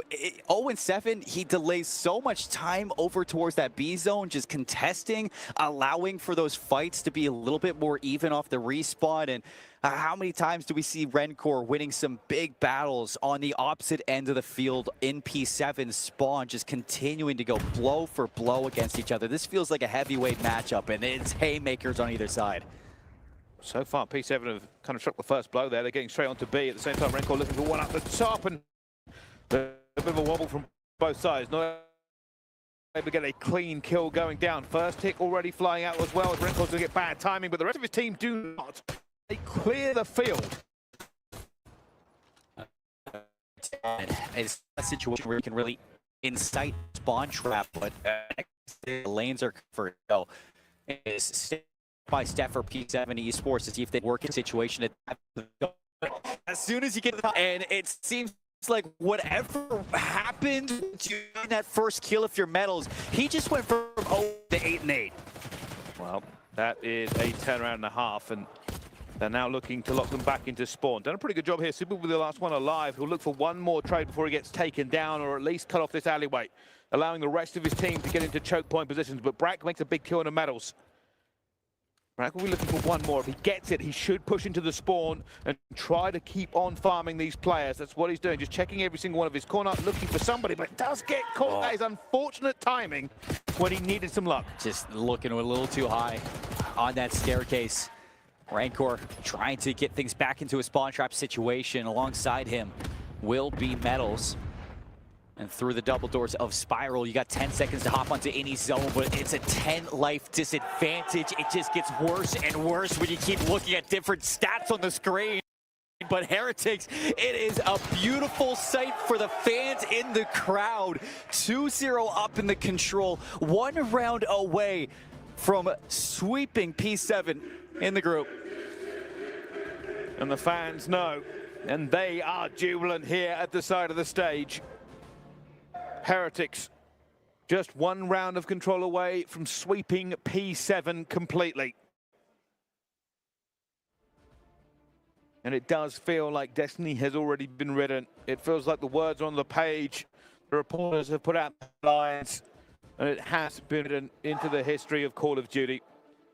But P7, while all hope looks lost, there is always a chance. There is always an opportunity. They will have to go for the super reverse sweep, which means 3 back-to-back rounds in control, and then the next 2 maps as well. It has been so rarely done in Call of Duty. It is almost a myth in itself. Well, can you turn it into reality right now when you need it the most? And Metals, nothing is stopping him ever since he started to get active in that kill feed. 3 go down, you're over towards B. It's a double stack for now, but that's still going by really fast. And Metals just isn't dying. From 0-7 to 12-10, the Heretics are just kicking a puppy at the moment. P7 are not even fighting back. It is just lights out ever since they got going in this control. The series just in general already over towards A. P7, they need something to go their way. It just looks gloomy on their side of the stage. Beauty in the Premier position should be able to get 1 and does. Not going to be able to get the second. Too many guns against him here. Realistically, Heretics need to just condense a little bit. You're doing a very, very good job. You're winning the kills here, but you could have ended this already. They just got to be careful not to be overzealous. So far, the second tick is going to be in. 1 more tick, and this game is over. And it looks like it's being delivered on the way. Last chance for P7. And it is now 14 lives playing 22. You have no control towards the top of hall. Standy gonna get away, but you got so much work to do right now. He's doing his best, but his best just doesn't seem good enough. And there we go. That is the end. Surely it is done. Heretics thrash P7 in a dominant fashion here on the stage. P7, there was a whisper of opportunity in the early game. Unfortunately, Heretics are loud and shouting, and they have taken them to task. I mean, I love the boys on P7. They have grinded their way through this year of Call of Duty. They have surely earned their chance to be on this stage at EWC. It is a tough sight to see a loss like that. It is hard not to rally behind this Team Heretics roster when you got the crowd behind them, when you got the storylines developing, and the performance that they put on, it is second to none, no matter who they're playing against. This is it. This is what I said is different about Heretics. It is one of the reasons that you should be a fan of Heretics regardless. They play everyone like they are walking out to the Super Bowl. Over and over again, they never take a step back. They never take an easy game. They never relent, and they've done it once again. They have indeed. I'm very out of breath, though, from cheering with the fan club. Cheering with the fan club, out of breath. Quite frankly, it was incredibly exciting. Oh, it's fantastic. 3-0 of the day, looking so, so good. Heretics, they start with momentum on the. We talked about this. Potentially, it's really something that we feasibly into, but of course, I think just to be the devil's advocate here as well, it can be something that's going to bite them a little bit later on. As I take a massive deep breath as well. When it comes to the kind of bigger, better teams and the Titans that we've seen in Call of Duty in the pro side of things, I do think that they struggle because of momentum against them. You need to pick up momentum per map against them and kind of foresee going back and forth in a series. Do you think that they have what it takes this time around to go up against some of the Titans like them? I think that every time they take the stage, they have what it takes to play up against them. There's some blockades in their mind that holds them back when it comes down to you get to that Sunday, suddenly maybe it's inexperience when you're in those big moments against them, just trying to get clutch that win at the end of the tournament. But it also could just come down to some over aggression, just some eagerness to get there at the same time. I talked to Redcore leading into this tournament. He said that a major thing that they play with that is always the advantage is that momentum. They feed off of it, and when it's gone, they need to find some sort of mentality to just lock down where they're good at, harness that, and hold on to that even when they're not feeling the most momentous in the day. It's something that you definitely can see working out. Indeed, I want to also talk about just a massive moment there as well for Males. I mean, he starts things off in that final map. 0 and 7. And I was thinking, oh dear. I mean, they're still doing well attacking wise. They're still, you know, they've got A, they're over to B. The fact that he can hold down that B zone all on his own, questionably one of, you know, and arguably one of the most difficult zones to capture, especially by oneself at the time. It is incredible. That was a tremendous effort from him. You know, ducking, weaving, just really reading every single player that was pushing him and never getting pinched and never getting overwhelmed by it. I was incredibly impressed with just how icy Metals was in that situation. It's just, it's what you bring him in to do. And there's at one point when you look at Metals, especially coming into this team last year, it was fantastic in Search and Destroy, absolutely lights out. A lot of it came down to how can you improve in your respawns, and that's one of them, just playing your life, making sure that you have a presence even when you're not shooting your gun. And he did that exactly in this map that sets apart where P7 just could never lock down that kill. It gave so many options for Rencore to get big moments. It gave options for Real to have those big moments, and same thing with Super. And it's that teamwork, that cohesion in Black Ops 6 that really sets some teams apart. It certainly does indeed. Brycey, I haven't spoken to you for a hot minute right now, but what did you make of Heretics overall in that series? And, you know, what do you want to see coming out of this one? I know it was against, you know, a Challengers team, a team that we haven't seen in the Call of Duty kind of pro era that we've had this season. But, you know, what would you make of them overall as a team here? Heretics is the same story every single time. They play everybody well. Their problem is not that they aren't good. Their problem is that for some reason, when it comes to the very final of a tournament, they basically play the way they always have. And there's a few mistakes they kind of make. They get a little bit overzealous. They maybe not make the right decision every single time. But the thing is, they are still better than probably the majority of teams, especially in this tournament. The Heretics will always play teams well. They will always take maps off regardless of the team. There is not a team at all in Call of Duty that I believe will consistently beat them 3-0. I think the Heretics are a good team. I'm looking forward to see how they stack up again, but it might be the same case of they're good, but not great. Okay, well, I'll tell you what, they're one of my favorite teams, and I'm very excited to be interviewing somebody from Heretics right now. We're going to get our interview in because we do have an incredible player, and that is Real. He's coming onto the desk to talk through that last matchup against P7, and I'm really eager to know kind of how him and the team are feeling coming into EWC. Real, first and foremost, GG's, man. What a showing for the first one for us here up on the desk. Heretics, you guys are looking formidable right now up there on the stage. I've got to ask you, what is the kind of vibe like with the team coming into EWC, and how are you feeling about potentially going all the way this tournament? I mean, the vibe with the team is we're just like really confident. We know what we're capable of, and I'm pretty sure like we showed it at champs, even though we got top 4. But and for me personally, I'm really confident on the team. Me personally, I feel like the last couple of months I've been playing on a great level, so I'm feeling great. Honestly, I can see the confidence oozing from you guys on that stage. And to be quite frank, every time you talk to one another or in an interview, we can see how confident you are in one another. Yeah. Speaking of confidence, what have you been working on to gain even more confidence coming into EWC? What have been some of the key things that you're trying to hone in on? Something that we have been working on is just to maintain composure when like things start to get tough. When like a map is super close and we need to come down to regain and make sure like we're doing the right thing. We have been working on that stuff like for the past couple of weeks. Bryce, I won't hold. Go on. All right, this is kind of a question here when we go against. Are there any teams in this tournament that you just think you don't play great against because they kind of it's not that you're worse than them, it's that you're just not a great matchup for them, and internally to try and fix that?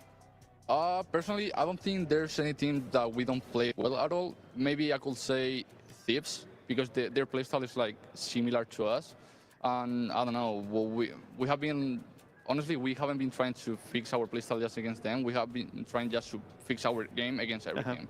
Love to hear that. Love to hear that. Adjustments coming through, and I love to see that from you guys. You're one of my favorite teams. Every single player I love on your roster. Absolutely fantastic stuff. GGs and best of luck going forward, man. Thank you so much. All right, folks, we're heading to a quick break. When we come back, though, we have plenty more Call of Duty this evening for you.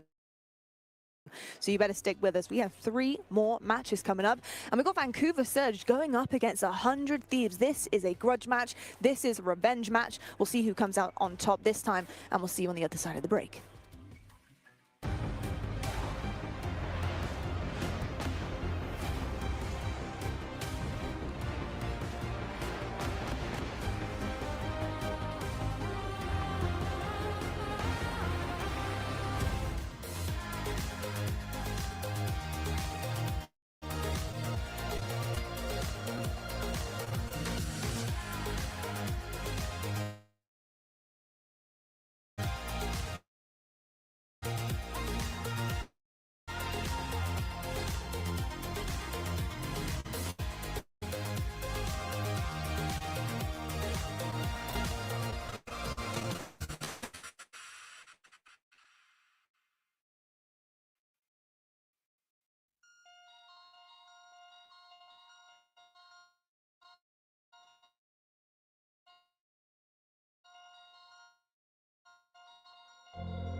Hello, folks, and welcome back to the Esports World Cup live from Riyadh here in Saudi Arabia.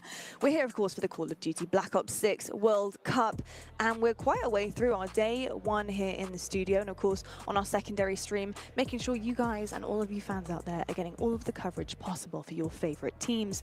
Talking about all of the action and casting over are the dulcet tones of Enigma and Brycey. Fellas, welcome back to the desk. Welcome to what I think is going to be one of the most epic matchups we will see today, depending on what our other games, as they get filled in, will be like. But this is a revenge match. Could be some blood spilled on this stage today, and I'm kind of hoping it will be. But we do have Surge versus 100 Thieves, and this really is a revenge tour for these two teams. I'm really, really curious on your thoughts here, Enigma, because I think, you know, 100 Thieves, the last time we saw them at the last tournament, I don't know whether or not they were playing up to the standard that they were holding themselves to. Was this a fluke? Is this just something that happens to some of our best teams? They just come in, they just don't have the tournament they're hoping for? Or is Surge really just ascending in the way that I think they hope and we hope as fans? So I had a good chat actually with Scrap and Ghosty yesterday. I interviewed them for a piece of content, and they went pretty deep actually into why it just didn't work, and basically their practice was really bad. Didn't get enough of it, and what they did get, it wasn't quality practice. And we've spoken about the teams that performed well in the last tournament, and the top four, which were, of course, Optic, and then Surge, and then, you know, the Heretics and Vancouver. This is a case where it's like, those four teams all got great practice. Sorry, Boston Bridge, I think I repeated Vancouver twice. But it's a case for Thieves where they're like, okay, we need to make sure that we come into this tournament fully prepared, ready to go, and they very much so have knuckled down on everything that they saw was wrong. Do I think that the last tournament was a fluke? Absolutely. This team is going nowhere, and they're here for blood on this one. I love to hear that. I think with the 100 Thieves, yeah, they just didn't have the tournament they were hoping for in the last one. Arguably one of the biggest ones of the season. They were a super team when they formed. That is what they were on paper. And honestly, it was kind of held up to that standard for a good majority of the year. And I think you're going up against the likes of FaZe, who took the other two majors of the year as well. I think they've done particularly well on the year. Now the question is, how do they finish it? How do they end it? Do you see this team being one that can adjust easily with mistakes? Because that's another big question, is have they had to do much adjusting this year? They certainly have after this last tournament, but are they able and capable? I think so. So here's the thing. I hope Thieves do well, mainly for Nadeshot's health. I hope he's all right. I hope he's doing well, brother. But for me, the prep must have been wrong going into the last tournament for Thieves. Right. That's the only thing that really makes sense. They are too talented to be blown out like they were. Now, with that mistake made, it means the hubris is gone. It means, oh my goodness, we are now behind the pack. We need to fix up. Fortunately, talent in abundance. Just so much of it floating around. Standing next to them, you get better at Call of Duty. That's how good this team is. They should be looking to bounce back here in dominant fashion. The problem is, on the other side of the stage, is not a team that is easily beaten, apart from in the finals. Yeah, you know, you're very true. I also do think there is just an element to, sometimes you just have a tournament like that. It's really unfortunate timing. You're looking across the board here. You got Scrappy, who's the MVP of the entire season. You got the likes of Envoy, who's just made some of the most incredible routes in S&D and pushes forward for his team constantly, always saving the day in certain times and moments. Then you've got Dan Ghosty, who's just communication level at 100% every single time. Just absolutely perfect. And then, I mean, you look at Hydra. What can you not say about Hydra? I mean, he's got everything that you could hope for as a player. He is so aggressive. He is the aggressor, and he makes such a big difference on the team. But I do think that there are sometimes occasions where you have a lackluster performance, and it happens across, you know, the span of a few days, and that's exactly what we saw last tournament. No, absolutely. I mean, every team kind of has that banana peel moment, right, through the season. To echo something that you said earlier on today, it can be very on the day. That most certainly wasn't theirs.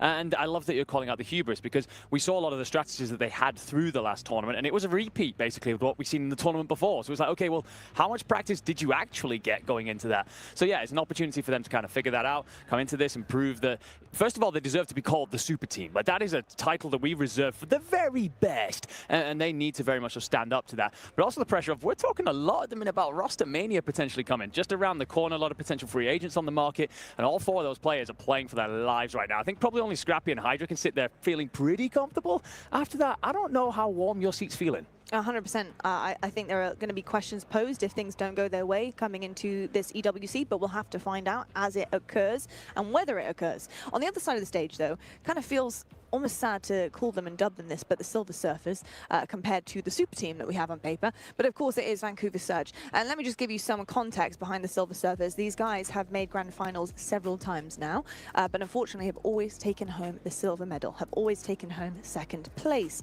That is extremely unfortunate. They are getting to the point of an absolute victory and also looking so good while getting there. Very convincing stuff, but just falling flat and falling short where it matters most.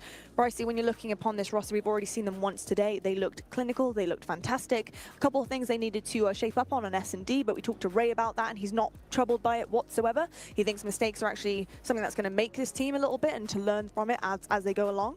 So how do you feel about Vancouver Surge, especially going up against 100 Thieves once again? Can they take them down here? I think Surge is a great example of a great team, right? The sum of these parts has become greater than most people would have expected. That is the truth here. You talk about these players at the start of the season, you told that this was a roster that was chasing grand final after grand final, and nobody would have believed you. It just wouldn't have been. But what they have done is shown that it is not about the names on the sheet, it is about the score at the end of the game. And that's what they want to do again here. If they can find this win, while it may not matter in the grand scheme of things because we are coming out of groups, it will certainly show everybody that they continue to be one of the greatest forces in Call of Duty esports at the moment. I love to hear that. Honestly, that is like some motivational words. They hopefully they got that in their ears because that's what they need to hear. You know, do you feel like Enigma there's an element of mentality that comes forward based on what Bryce is saying? Because he mentions like it's not just about the names. You can have the most famous names in Call of Duty on your roster. Doesn't necessarily mean it's going to work out for you, and we've seen that several times this year. But when it comes down to mentality, you know your individual skill and the way that you just perform as a team and how you are synced up is everything. With a mentality for this team, do you see them being able to do this once again? They've taken down Juggernauts before many, many times. Well, I think ever more so on land. You become very much so a band of brothers. You are a family for the time period that you are here. So that mentality is very important. And also, it kind of shows just how much that the individual parts have become a greater sum because of the change that they made early on in the season. They were floundering, quite frankly. You made one change and suddenly became this team that you are now. So they have a system. They very much trust on over each other. Neptune and 04, they're like a little pair of brothers. They run around together and make sure that they mop up anything in front of them. They trust their vocal leader in Abuza, and he plays off on that island system by himself, which they very much will go, okay, we know that you're going to do your role. That lets us do ours. And I mean, all of these teams that have superstars on there, they would bite off an arm to take away a system that is as good as Vancouver's just because of how smooth they make it look out there. You know, something that I find incredibly interesting when I think about two different teams, especially a team like 100 Thieves and Vancouver Surge, is kind of the way that they treat their system within their players. You know, do you have players who are very sensitive? Do you have players who take criticism well, especially adjusting mid-game, mid-round, whatever it could be, in order to find a solution to maybe a problem you are hitting within a series to get the job done? Or do you have calm, collective individuals who know what it takes to win? More to your point, Bryce, it's like, this is the game we are playing. I know what we need to do to win. I recognize I've made a mistake, and I can move past it and adjust to it. And obviously, I think, I don't know. Characteristically, I don't know if I'm just stepping into this one completely, but 100 Thieves strikes me as a team that might be more hot-headed just because of some of the names that's on that roster. And famously so, we've got the likes of Scrappy, and we see what he's like on stage where he lights up versus opponent. But what do you think they could be like in-game with each other? I know that's a difficult question for you, but I'm curious to see what you think. Okay, so it's an interesting question. It's a very open question. So here's what I think. Realistically, I have spoken to some of these players at length, probably more than some others. Yeah. Scrappy is an interesting one because he exudes confidence at all time, but I've also seen Scrappy be a little bit nervous at times. This game isn't going to be one of them, by the way. The only thing that really will be bothering Thieves at the moment is what happened 3-4 weeks ago, right? That bothers them. They are still chasing every championship they can get. For them, after winning 2 big tournaments and then failing at the one they wanted to go for, they are now looking for redemption. They will have hopefully humbled themselves enough to put in an inordinate amount of work to get this done. Now, when you've got that much talent on one team, yes, tempers can flare. But realistically, they are now all united in a common goal. This is all about moving forward. I don't really care what happens to the roster after this tournament. This tournament is now. I want to see them at full force. What happened between the great wins back-to-back to the devastating loss where they fluked and got blown out of the water? And what happens now? You know, it's a great question, Bryce. Just being thrown right back at me, which hopefully you and I can ask potentially a coach later on. We'll have to see who takes the cake in this series, and we'll can ask that very question itself. Enigma, we're going to have a look right now at the maps and modes and the series layout. Anything that is striking you here? We got rewind twice with HP. In Hardpoint and Protocol to finish things off S&D in this game 5. Do you see it going the distance potentially? I think if it does, that's a bad thing for Thieves. They are a squad that struggle, although admittedly they don't get to many game 5s. They certainly have a negative record when they do achieve them. So then it's a case of looking at the map pool. I think there's some testing of map pools here because often we see Rewind being banned by the Thieves. We see Protocol, S&D straight. They do not like to play Protocol at all. So if we get that game 5, it'd be a very interesting matchup there against a Surge squad that are known to be an extremely clutch team, having recently just basically taken pretty much every game 5 that they get to. So yeah, a lot trying to find out here, a lot of questions potentially being asked. And I think this is both teams kind of testing the waters a little bit for maybe bigger matches down the line. But right now, I'm looking at both of these squads. And there's Redemption Arc on the line. There's proving that you deserve to be that team that's the second best and up there to contend, and everyone should believe in that.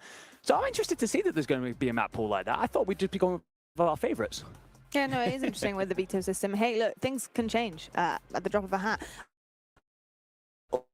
Also, considering the change as coaches being on the stage, and I mentioned actually send it earlier, and I mean much earlier, hours and hours ago, that I was really excited to see what he brings to the table in terms of S&D and his coach calls mid-map, excuse me, mid-game.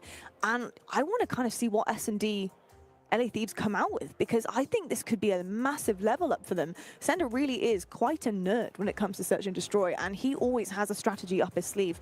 If he can make those mid-round calls and adjustments, you know, after seeing doing wrong, they need to adjust on that he wouldn't have been able to do previously to that till post-game and potentially going into the next match. Yeah, really intrigued. So I was interrupting you there, and you can kind of see what I was doing. There is a reason.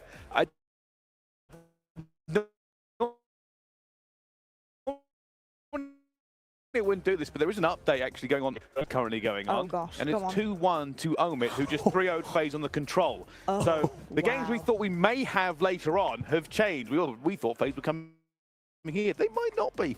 Wow, okay, that's, yeah, that is some news for sure. Very, wow, 3-0 in control. Yeah, kind of crazy. I called Omit as the surprise team of the tournament, and that was before I got to see the groups. And then I thought they got thrown into a group where, unfortunately, you've just ended up in a situation where I think you walk out of any other group. This one, FaZe and Thieves, I'm probably looking there. The fact that they are on that very precipice of taking down the FaZe squad, I mean, it says a lot about where we think FaZe are at the minute. There's an interesting conversation there. But Omit leading that one. Yeah. Damn, that was... I might curse that, you know.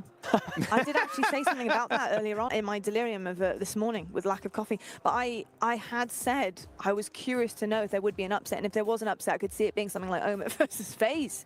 So this is interesting. Yeah. Maybe my words hold more power than I really realised. Well, yeah, I mean, if FaZe don't make it out of groups of this tournament, that roster doesn't survive getting off the stage and alone into roster mania. But obviously, that's just an update on that one. Again, another big game coming up here, Vancouver versus the Thieves, and I'm looking forward to it. This is going to be our game of the day. We had a game of the day earlier, but obviously we weren't really expecting this one to grace us, and this is ridiculous for a game. Yeah, this is now my game of the day.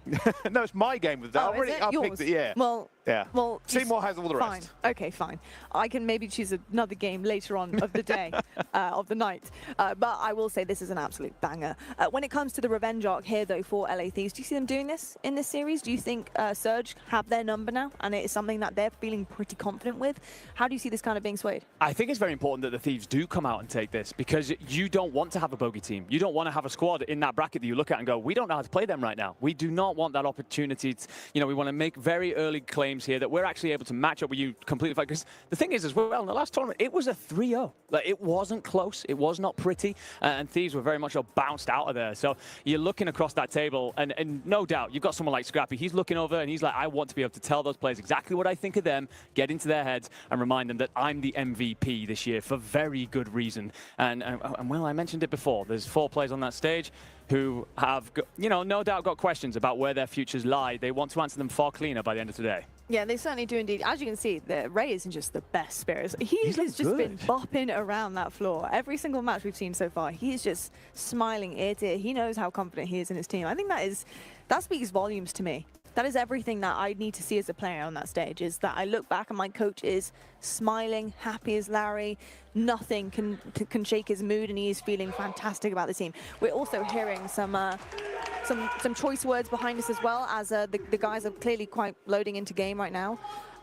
Nasty with the coffee. He's getting fueled up, ready to go for this one, because it's a long evening, gents. It really is. It is indeed. If you could send one of those my way, that'd be absolutely superb. But yeah, I mean, you're right about the fact that Ray looking great in the back. You want to feel like when you're a player, you've got that protection and that love over from your coach, and they're certainly getting that. Sender early on was having a fight with a chair that we can see just peeled off there to the right-hand side, so not sure what that was all about. But he's getting very loud, trying to get his boys pumped up for this one. And so many things come into the start of this. We have got both teams, of course, with plenty of storylines. No love lost at this stage of the season. These opening hills are going to tell us so much about what we need to know, but no more waffling about it. We have now got Vancouver Surge against 100 Thieves, rolling away with Map 1. Go on, lads, take it away. Why not? All right, let's get into this one. It's sure to be a fun time as these two titans of Call of Duty Esports will go to work.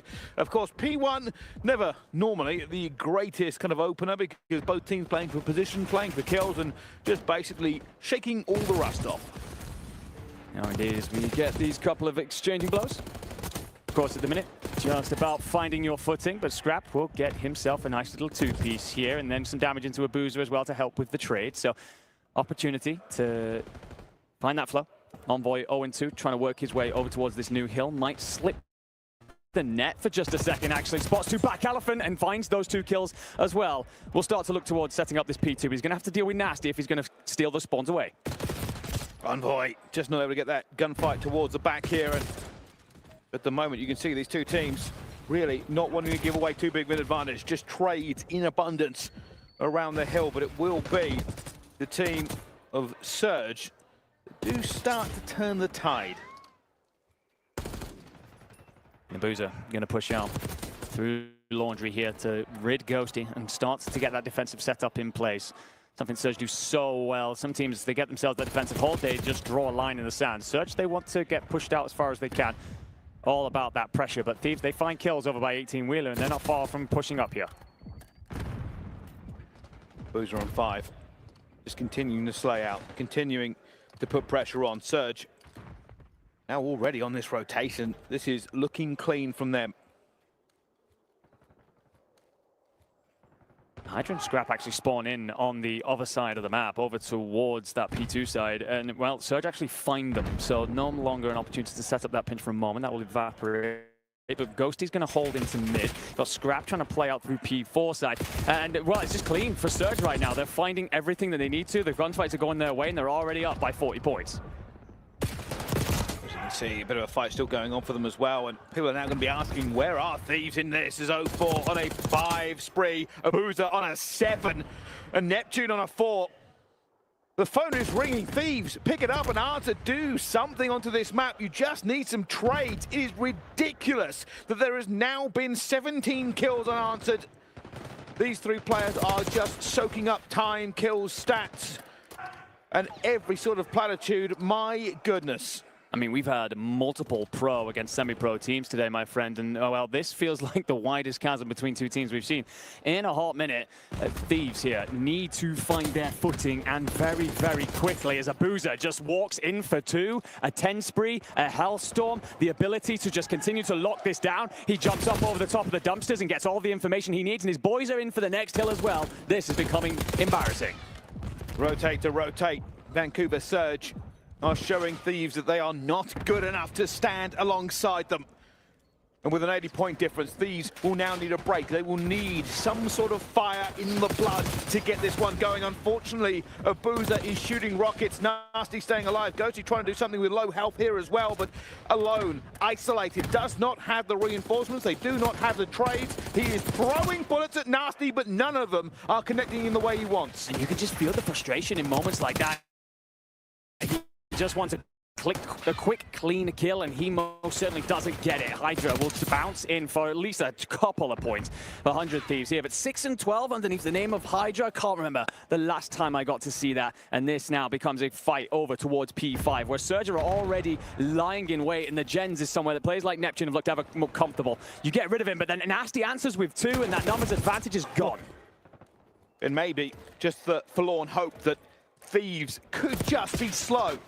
Maybe it's a bad start, but it's going to be a bad game if they don't turn into another gear. They need to start finding some kills. They need to break this relatively quickly and get back into it. Neptune dancing, but unable to dodge the bullets that come his way. You can see the Thieves are trying to up the tempo now, get back into these trades, be more efficient. It is no longer just a one-color kill feed, but EWC, who has been unbelievable so far, continues to be so. Every time the 100 Thieves manage to find something, there's an answer back instantaneously from Surge. You will finally get bodies onto the point and start to clamber together a couple points. This has been the best passage, you could argue, for 100 Thieves so far. I don't think it could have gotten much worse. But Surge will now start to set up for P1, bottleneck that connector. And, well, a couple of kills in Gen. Scrap now in through Elephant as well. Might have an opportunity to just transition here from 5 into 1, and by God, they need it. You can see Scrap looking for it. Does drill down a player as well, but for every great gunfight he manages to get, the trade's not going through him. It's Pinstripe in the kill feed. And Hydra looking to do Hydra things, and they have never needed this man more. They need him to hit that Super Saiyan level that we have seen him do time and time again in his career, because they are looking for a hope. It's lovely from Surge as well, the way they set up that retake. They just probe different little angles and find that blood and then collapse in through the doorway to overwhelm and push Thieves away again. So yet, again, we go back and forth, but it's on for that P2 rotation. Neptune's going to be cut down considering it, but both teams are going to be spawning out. So it's a foot race over to New. O4's going to tuck himself in for a little bit of time here, but then a spawn starts to roll through. That's going to be Scrap, who's got the big job over by Burger. Ghosty trying to set up now for the rest of this. This game is not done. This is not out of the realms of possibility. Vancouver Surge have a dominant platform to take this to victory. The Thieves are just a couple of hills behind. A good hold here puts them back into the realm of a competitive game, but they must hold this push. It's all Surge that have gone the distance. They are throwing down everything they can. 0-4 want to kill, isn't going to find it. They now need the trades. New setup.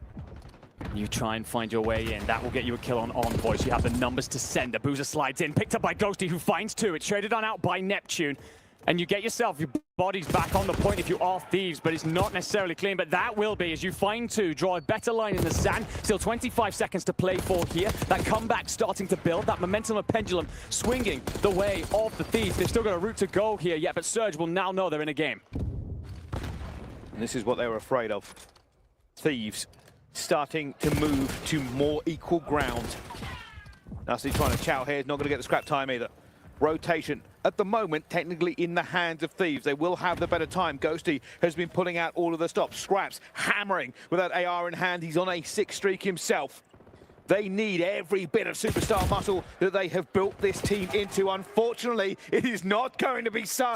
That is ripped away from them way too fast. EWC with just a superb play, bides his time in court. Yard waits for his teammates to arrive and then activates to find Scrap in the first and just split that 100 Thief setup that was starting to come through. Envoy went an extremely early rotation to get himself over this side, and it might well just be ripped away from him before you get a chance to see P4. As 0-4 finds 3 in the feed. Surge now mopping up a couple of points, stemming the bleeding that has started to come from the blows of the Thieves. And, well, more kills on the board. You will get ever close to that 200-point marker. EWC turns, finds the pistol, and finds the kill alongside Nasty. And you've got a spawn flip out for Thieves. Neptune's in the backside. An opportunity to start to run away again presents itself. Just when you thought Thieves may be bringing themselves back into this game, Surge remind them of what happened last time. EWC also dropping the hammer. With that turn coming through, they are looking to stagger this team. This is what this is for! The needle has been threaded, the team has been wiped, and the dreams of Thieves may have just died on a kill feed. And they won't have long either to withstand this pressure. They've got to go. You do not want Surge knocking on the doors of victory here in map 1. Hydra will find one at least. Neptune trying to cover on both fronts, need support in teammates, but look at Thieves and they find kills. They gone in, but of course Surge never far off. EWC 29 and 60 tries to stem the tide. It's not going to be enough. They know Neptune is still towards the back here. Neptune finds one. Keith is a competitive team spawning with him as well. Nasty going to be out. Abuza finds a second as well. Oh boy, feeling the pinch here as they really look for him at the same time. Pre-fire isn't going to work out, and that's a couple more points over towards Surge, who are dangerously towards the end of this game. For Thieves, it would have to be a legend now written on this map. But one, do they measure up? And two, will Surge really let this go? Well, Nasty's done a fantastic job, by the way. He was over at P5 so early, and he hasn't allowed Thieves to get that defensive setup in place when they tried. So as such, the boys are here in numbers, in mass. 0-4 with 2. The boys break back in. It will be just Hydra to stand up against this wave, and he is swept under. And now the Thieves have to go yet again, or it's over. There they go, look at the break, you'll find 2. Neptune still, though, trying to hold him as well. Hydra will find the 3rd. They are back into the point here. 0-4, first into the fire, first into the fight. Is going to fall to Hydra once again. Everybody trying to fight for their life here. It's Thieves, not just on the back foot, but their backs are against the wall completely. 15 seconds and this game ends. And breathe. If you're Thieves, what can you do from here? You need to change 5 into 1. You don't want to do it with a teammate coming through. Do you catch 0-4 coming around the back? You do if you're Scrap, but it will be traded. So we look then towards the next hill. Surge just need to trip over the line, really, but Thieves trying to gather that momentum back into their hands. We are into 1, 9 seconds needed for the Surge. Neptune roaring in the background as Scrap tries to hold off the five and almost finds a 3rd, but it's not going to be enough. Just 6 seconds to go. Surge know that this is in their grasp. It's going to be a contention of Thieves. They will pile bodies into her at the same time. Abuza finds one, pistoling everything. Isn't going to get it as well, but Neptune will have his trade. More, though, from the Thieves coming in. Somehow, this game is still going. The Thieves, though, will now have to be perfect. And Scrap will tuck himself in. Where's your supporting cast, though? Are they here? Surge trying to set up a pinch. You have 2 gen sites. You get a kill in street as well. 1 in through Elephant. And now you will start to send those numbers on forward. Hydra tries to do his best. Finds a huge kill at Elephant. Couple of kills more for Thieves. You should well get over this 200-point marker, something we didn't see coming not long ago. But Surge only have to break once. No mistakes. No steps back, but they can actually lose it onto this point as well. This could be over very, very quickly. This could be anticlimactic. No, the contest is still going to be there. They do not get the tick. We are going over to P2, but Neptune is here because Thieves had to commit, and it ends with a whimper. But Surge carry it over the line. They will not be upset here after taking a commanding lead. As the screams roar out from the stage, they are letting Thieves know, hey, different events, same story, buddy. It's painful for the Thieves, the way in which you started your undoing, really. There was plenty of life shown, of course, from a squad that has been dubbed many a time through this year as the super team. You're not ever going to keep a team with that talent down for a full hard point, but to start off the way that you did, a reminder, you spoke about hubris before we came into this series, and that is yet another slapdown, that there is so much talent in this scene that can contest you. Well, a lesson surely must have been learned, because they did come online, if not too late. And just as it looked like they were going to build themselves in, all the great work that you'd done through the first rotation, if your Surge, just allowed you to hellstorm and artillery the entire way through that next set of rotations, rebuild your lead, and put you 1-up in this series. Well, here goes. Surge strong once again. We'll give credit to the Thieves, though. Let's be perfectly honest with you. Yes. They had an opportunity. If they'd gotten that away and gotten to that P2, there would have been a different game. But that is the issue. When you go behind by that much, when you have to fight for scrap rotations as much as you do, it means you cannot just go for that easy rotation and try to set up. You will let players go through because you're spreading yourself very, very thin. Is this a case, though, of Thieves just having such an abysmal start that they couldn't make up the numbers? Because they did not get a million miles away towards the end of that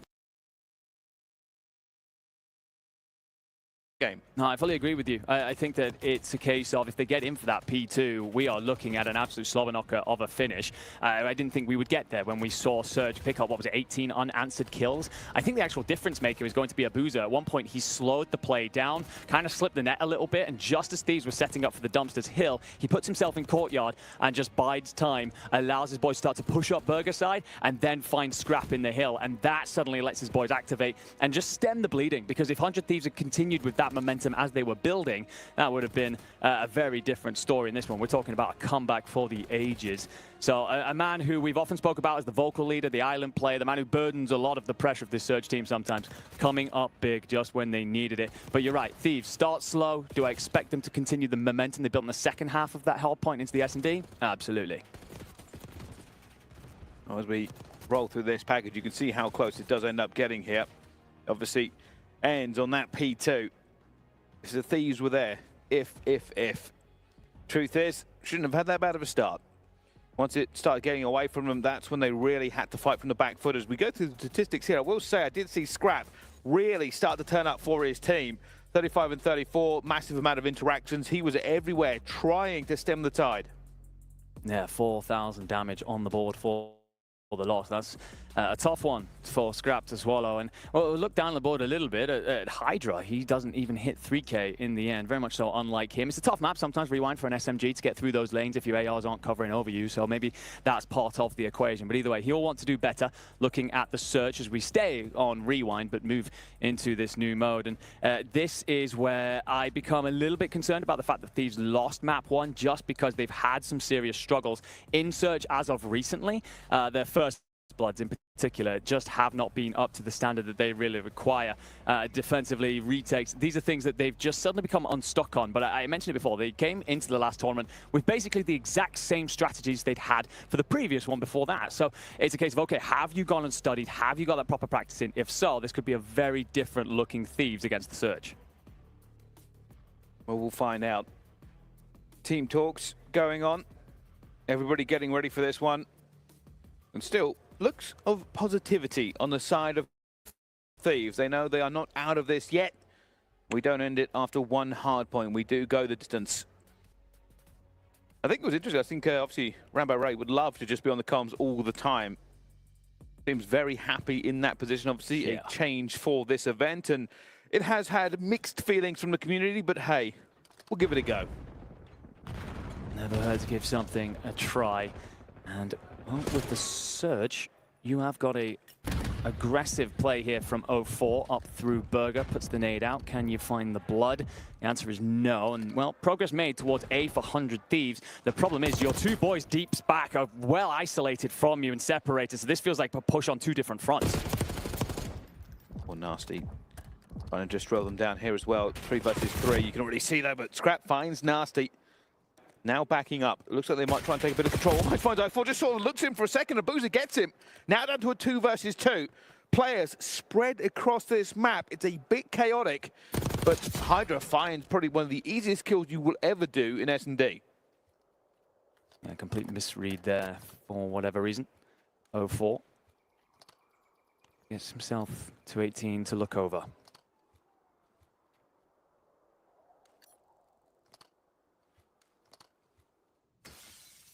Still looking. That bomb has not gone down. He will check bomb sites. Doesn't see anyone on B, so he knows it's probably going to be an A hit. Can he get in the right position for it? Now it's gone down. Fortunately, already taking the bonus and goes straight down as well. Thieves get that round back on the board they really need. And the fans very appreciative of that fact. A concern for them at a point there midway through that round. You had the situation where essentially you're pushing on two different fronts, very isolated. You almost find yourself in weird pockets of space that was surrounded, and especially losing that first blood as well. Thieves have done very well to claw that one back. So the Surge, who feigned for their aggression on their offensive rounds in S&D, find themselves a little bit unstuck, tend to be more passive on their defenses. And let's see how Thieves measure up then on their own attempt to move the bomb.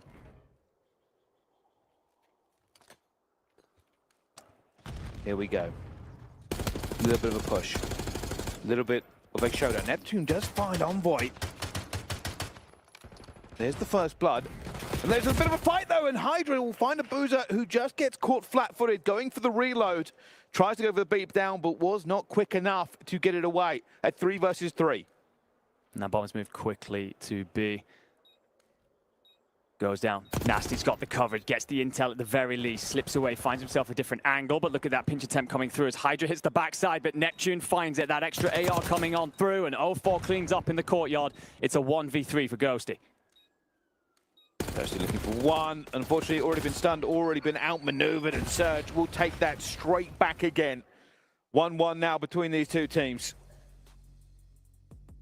Offense is on top here. I misspoke at the end of the previous round. It was, of course, Thieves taking their own offense in that round one. So it's who can stand up tall in defense. And again, for Thieves, this has been a common theme recently where the defenses just haven't panned out very well. So it's finding the answers. Both squads finding exchanged blows here, but of course, no haymakers this early. It's simply testing the waters.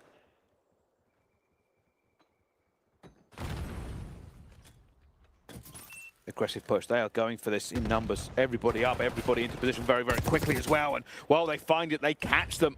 Surge were not ready for the blitz. You get that bomb down extremely quickly. 2v4. Neptune's trying to find an angle from backside RV, and well, 04 gets sniffed out, surrounded, collapsed on. Neptune is on a 3 spree, and well, yeah, there was a case of do you try and maybe back off for an RCXD, bait out an exit killer too. Doesn't even get the opportunity to do that. Clinical from Thieves. Almost a taste of Surge medicine there with the aggression. Let's see. Chess game now going on. Great Call of Duty minds, both sides of the stage. Working out everything from breaks to play calls, post plants and more. That was certainly something out of the playbook there from Thieves.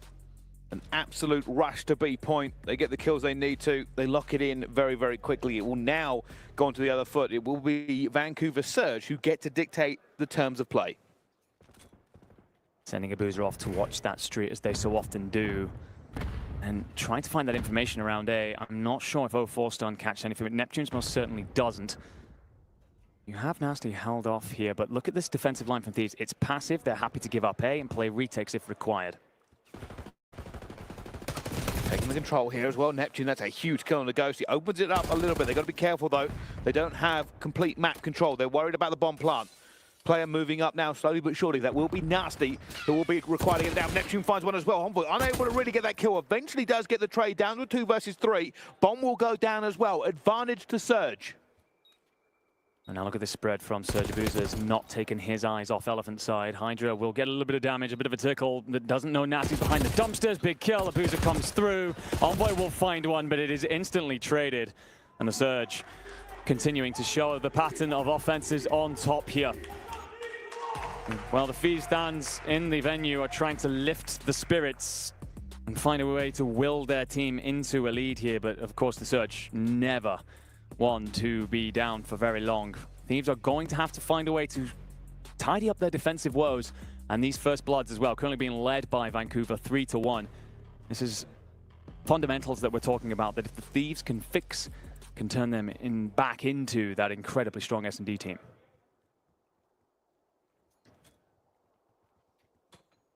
There he goes. Thieves going inside, control already. Checking a few angles here. Envoy just making sure there's nobody hiding in any corner that can get him very, very quickly. Hydra waiting for the push as well. Big kill if he can make it already. That's the first blood going to go down. Bomb down as well. Thieves now sitting in the driving seat. And Hydra just survives by 7 HP, but runs into Nasty on the way out. The setup is wide from Thieves. You have Scrap coming in through Gens, but Neptune does incredibly well. Envoy at least gets the trade. It's a 1v2. Nasty's going to be on his Burger side. It's whether you can spot Ghosty here. You do. You've got about 15 seconds to play with. He knows where Envoy is as well. He's got it out, put a couple of bullets into him as well. Now, does he go straight for the defuse or does he go hunting? Hunting it will be. He's hoping for the right timing, and no, the beatdown. Envoy reflexes, and the gun butt will settle that round in the end. They both called it correctly. Gets a bit nervy for a moment there if you're a Thieves fan. But you do seal off another offensive victory. It was a brave play call. Happy to get aggressive there, especially considering that you were so far spread. You weren't worried about your map positioning or your post plant in the immediate moment. You were happy to just play off of each other in the ensuing gunfights. To Vancouver then to scoop that bomb and send it forward yet again. Do we get a change in the flow?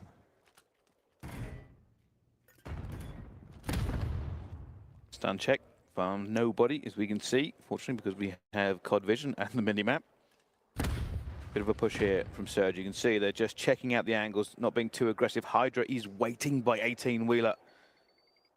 And he will wait. He's not going to be sun-checked. He's going to be calling this out with the feet. Looking for the kills now as well, but he stands up and finds nothing. Down, though, is down to a 3 versus 3. Ghosty trying to get something back as well. Scrap will come in onto Neptune. And the Thieves put themselves in a better position one more time as Scrap continues to fire on all cylinders. And that is another round for Thieves. It won't show on the scoreboard, but great work from Hydra there. Just lays in wait, spots a lot of feet underneath the 18-wheeler and gives that information to his teammates. Surge aren't aware that a rotation's coming through from the Thieves, so when they find that first kill, there's all of a sudden a swarm of bullets on top of them. And, well, through Crimson and Hellfire, it will be the Thieves finally taking a defensive round. They are down 4-2 in First Bloods. Still struggling there, but finding ways to overcome in these rounds.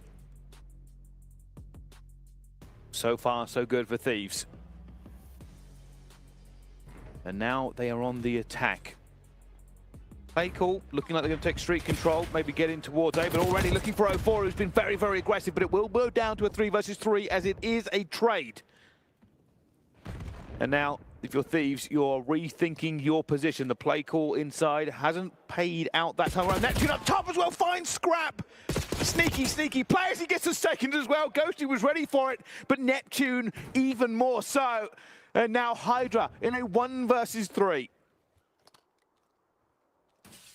Just trying to find a freebie, but look at the Surge converge. Start to play around each other. Recognizing that Hydra is most certainly a player capable of a 1v3. And there's no reason to hand him over a couple of easy ones. So Hydra's going to have to do this the hard way with 35 seconds on the clock. Thieves have set up a battle line. Non-moving, overlapping lanes of fire. Hydra has already been seen. He's looking for it as well, hoping for an incredible shot and a couple of bullets going through, but 2 guns against 1. They end up taking that one as well. Surge get another round onto the board. This S&D is not over. Refusing to go away. If there's ever a sentence that it feels like sums up the Surge in their gameplay, it's just forever being there, constantly pushing the opposing team to the limit, never giving them the moment to breathe, to feel like that they can relax, and wearing them down. A reminder, if we go the distance in this series, if we go the distance inside these maps, there's no team better at the minute than the Surge when it comes to clutching up.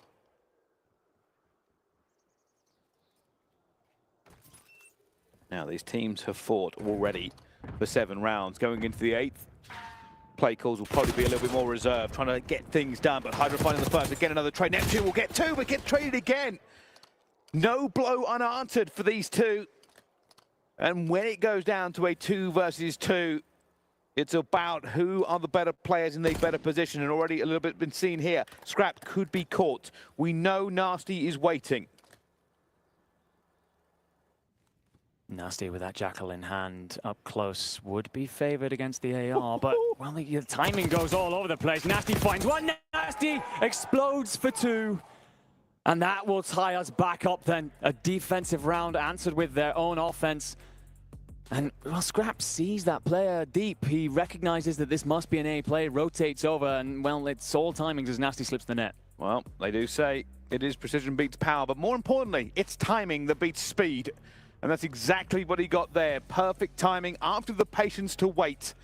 Ghosty obviously went around the corner. He found both, but won the gunfights. And that brings us back to 4-4.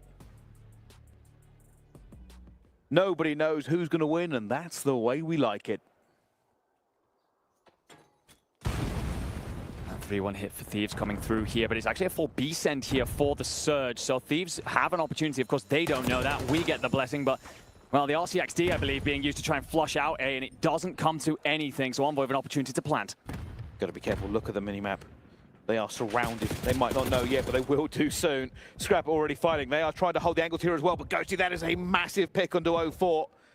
Helps reinforce the lines, helps everything that they need. Nasty's still going to be on the far side. They know he's going to be here as well. They've got a boozer towards the back. They've got Neptune, who's going to go for Ghosty. Ghosty looks like he might just got a bad timing. He checked his own flank, but I'm not sure he's going to get this at the right point. They are very, very close, and he will go down 3 versus 3. is how you set this up. And well, Abuza will find one by Jen, slips inside, and now recognizing the play, slips off towards Connector, but you don't see Scrap, who's actually just hunkered down inside the A site. So that intel won't be going to Neptune. Do you read it? Doesn't matter, you're dead anyway. 1v2 for the young god. Surge's big gun. Wants to try and make a 1v2, but he has no time. Cannot check the corners as effectively as he would like to, and Thieves move towards map point. 5 to the good for them so far. And it was a bold play call as well by Surge. They went for an essentially huge map control play. They were all the way around, gone to the flanks. Ghosty shut that down, made them worry. In the end, the clock meant they could not continue to get the trades in. But every round we've had in this S&D has been a battle. A war of attrition that must come to an end at some point. But is it with a Thieves defensive round, or the Surge with their famed aggression here still have plenty of tricks up their sleeve? Neptune 12 and 7 will lead the line.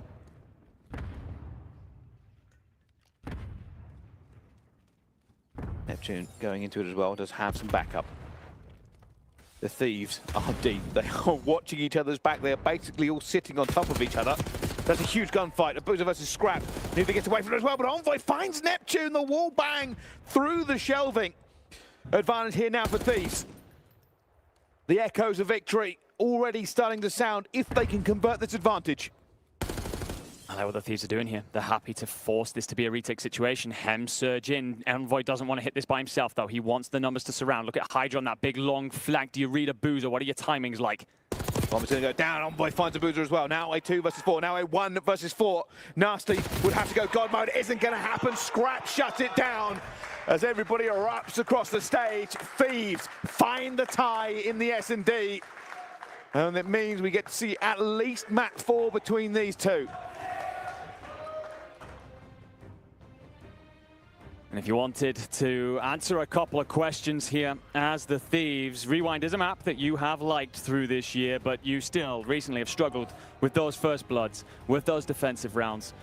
We started to see that things be fixed as they went on through that map. But also, it's the element of belief being put back into this team that they can fight against this Surge squad. That had been 4 maps in a row that you'd now lost against them. You've answered back, put your way into the series, and, well, you can feel the energy in this room, my friend. You're stood alongside me. Suddenly shifts. It does. If anything, maybe just a bit of confidence for Thieves. Obviously, it didn't go well for them last time they played Surge, but this time they do have a map back off of them. But this was a close one. Consistent trades across the map. Over and over again, it came down to 3v3s, 2 versus 2s, 1 versus 1s. But Thieves are the better team at this moment, and they tie the series up. Looking through this highlight package, I mean, so many players played extremely well. I think Neptune's going to finish like 12 and 7 here for the loss, which is an incredible individual performance. I think Hydra's had a couple of plays that won't show on the scoreboard that really helped his team succeed. Thinking about that one at 18 Wheeler where he just lies down, waits, and basically spots feet as players are allowed to rotate off the back of that intel. But honestly, felt like a good moment for Envoy. I think there's been a couple of questions recently about some of his performances, and all the way through this was a big part of whether it was first bloods, big trades, moments that his team really needed him to step up in. He was there. It really was. I do like the fact that they were so evenly matched and clearly had so much research done that we saw wallbangs, we saw positioning. They knew where players would be. They went for the trades. It was never that clean for either side when they put a plan into action. And that's what to expect. That's what we're looking forward for here. Thieves versus Surge. We knew it should be a good game. Disappointed last time round. So far, looking pretty good. And getting confirmation, of course, as we take a look at the board. Envoy does finish 11 and 5. Doesn't lead the damage in this lobby, though. Neptune 12 and 8. Nearly 1,500 damage is a quite ridiculous performance. And we've seen of him. He's able to literally do it all. Hop between the SMG and the AR as and where the strategy depends. But it won't matter. They will fall regardless. One apiece. And I'm with you, my friend. I think this is a series setting us up here to really shine through today.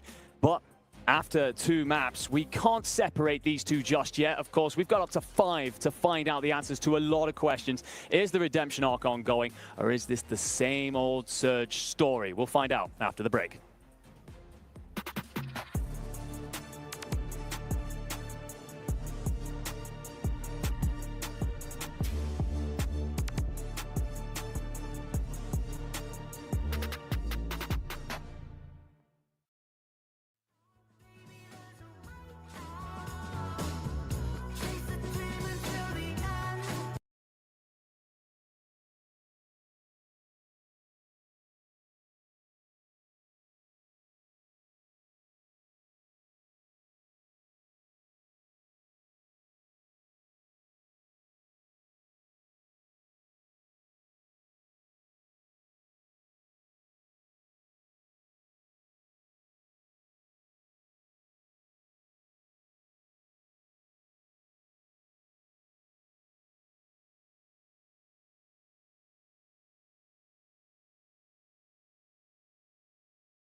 Ladies and gentlemen, hello and welcome back to EWC. Here on the second stream, we have a game for you. Vancouver Surge and the Thieves are going head-to-head. 100 Thieves taking that S&D just now.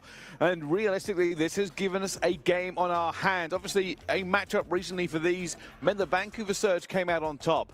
But that story is old history. What stands in front of us now is at least 2 more maps.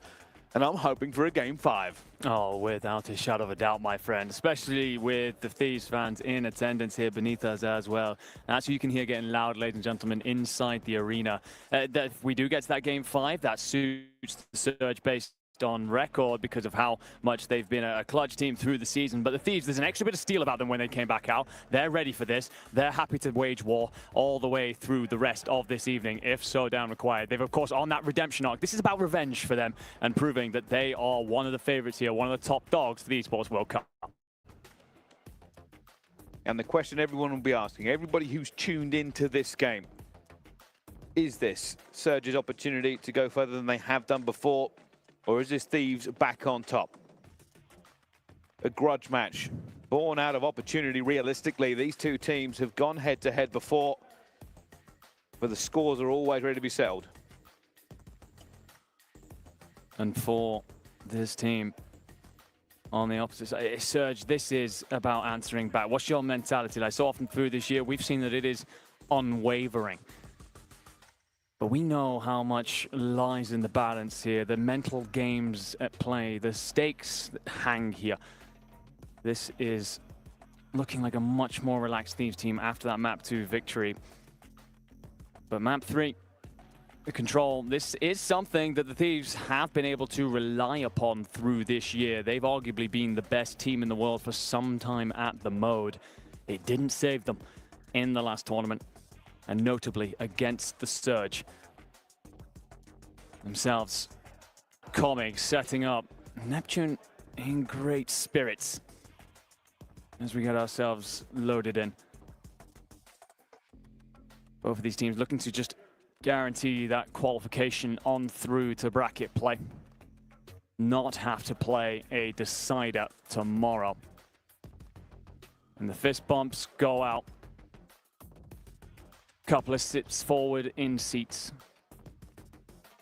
as the players prepare to load in.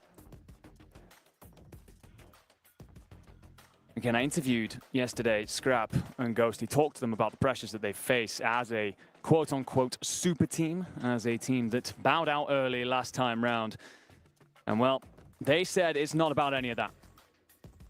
The titles, the legacy, the claims, that can all go to one side. This is all about this tournament, what lies in front of them right now, and it is a control on Vault. Well, let's find out.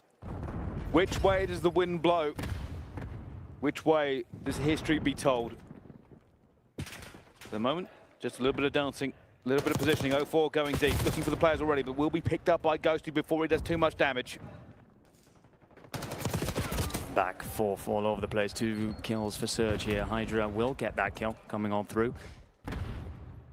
You have not gone very far here if you are this Surge pressure. Neptune just trying to buy time. Does get enough so that 0-4 can activate from the top, and he finds 2. There will be more company in Ghosty, and surely that's one that Ghosty's going to want back because 0-4's found the kill and sent Thieves back in. Aggressive play, just finds the bodies he needs to find. These now will have to regain some map control. Scrap trying to thread the needle here, but will be picked up by Neptune. They are being farmed a little bit in the spawn. They've got to be careful. Hydra will be out, trying to do the same thing on the other side of the map. Oh, it's a bit of a mess. Goes for the bomb and unfortunately doesn't come through, but that's 3 dead in the feed. Ghosty with 2. We get loud. Envoy finds the 4th. That should let you squeeze forward. Bodies now onto both points. Force this Surge team to scramble and go and get themselves into the positions for the fights. Envoy winning that fight with 5 health, didn't even care. Trying to go for this one as well. Oh, strafing coming in, and it will be 0-4 who picks up both. But now just waiting. Can they get A locked in? They've already got 2 ticks to the good. Not the easiest to see, but I assure you there is. Yeah, the steel blue or whatever it is that we're rocking at the minute. may deceive the eyes for the moment, but what certainly will not is that the Thieves have secured A, and Abuza now trying to set up a bit of a pinch through the backside. You completely miss Hydra tucked into Hookah, and he's actually potentially going to get in through the back line because he's been missed. So a huge fight over there as Hydra will find 0-4. So Abuza's now got to find his way in through the vault to kind of split this setup that the Thieves have. That contest will tell everything, but you have art control. You're on the point, but do you see Neptune coming? Neptune's not able to get anything either as well as Scrap hits the high time. And already they are pushing them back over and over again. They have to get past Envoy. They don't really have the time. That is seconds away from being completed. And Thieves strike first in this control. And Momentum has just firmly entered that side of the stage. Almost with a whimper if you are the Surge. Felt like you had a moment where you bullied Thieves back into their spawn, but just gaps in the setups. Hydra there getting past Abuza through Hookah, through square side, and just into that backline. Upset them so much that allows Envoy into top art. And from there, well, we know, my friend, we've played plenty of ranked. You're scrambling. You're desperate for anything to come your way. No mistakes were made. Thieves with an ironclad grip on that B point to take our first round. But how do the Surge strike back? Well, that is something we need to see. At the moment here, well, one round is good. Obviously, still an awful lot to play for as well. And Surge not taking this line down. They're already extending here. Scrap trying to hold the line. Knows there will be more bodies against him, but will be cut down. This is all now onto Ghosty. Ghosty trying to find the kill at the same time. And I am unsure what is happening. The players are still playing, I think. I'm not sure. No, wait a second. No, they're not. We have had a technical issue. You can see the simultaneous relaxing of the players' shoulders that happened there. Outrageously in sync. And that was the thing. We saw Ray shaking his head and then saw every single player relax for just a second. And that obviously means we've got a bit of a technical issue on the stage. Trying to find out which team has it. I am assuming it's got to be Nasty? Maybe. His headset's off. Well, we've spoken so much through this series, my friend, about the way the momentum has gone. Feels like it's well and truly in Thieves' hands right now, but a moment like this could just quell that a little bit, kind of recenter the room, give Surge a moment to talk between themselves. You're seeing right now with Neptune, Ray, of course, able to get involved in these comms at this event. So an opportunity for them to kind of steel themselves. All right, we want to do this break-off. But it felt like that was their creative break-off. And Thieves, well, they got a good look at it. They don't seem to have relaxed completely. It looks like they're at least getting ready to go back into it. And since the staff haven't mobbed the stage, maybe just a momentary technical pause. Team's still discussing, still talking about breaks and everything that has gone down. It's not often that you get this much opportunity to talk to your team in a game like this. Of course, this gives you an opportunity to talk about the various rounds and things that have happened and what you need to do moving forward. I don't know who that benefits more, really. Obviously, Thieves taking that first round, going to be quite happy, but it was all onto Surge to try and do a bit more. And realistically, Surge weren't in a bad position. They'd just taken down Scrap. They've got a bit of pressure onto B. They did have a few staggered spawns going through, but it was quite early in the round for it. Yeah, it felt like if they'd picked up that kill against, I believe it was Ghosty coming in through mid. So if they'd found that kill, I mean, it looked like B was theirs for the taking. And we know how much easier it is to secure A with 2.5 minutes on the clock than B.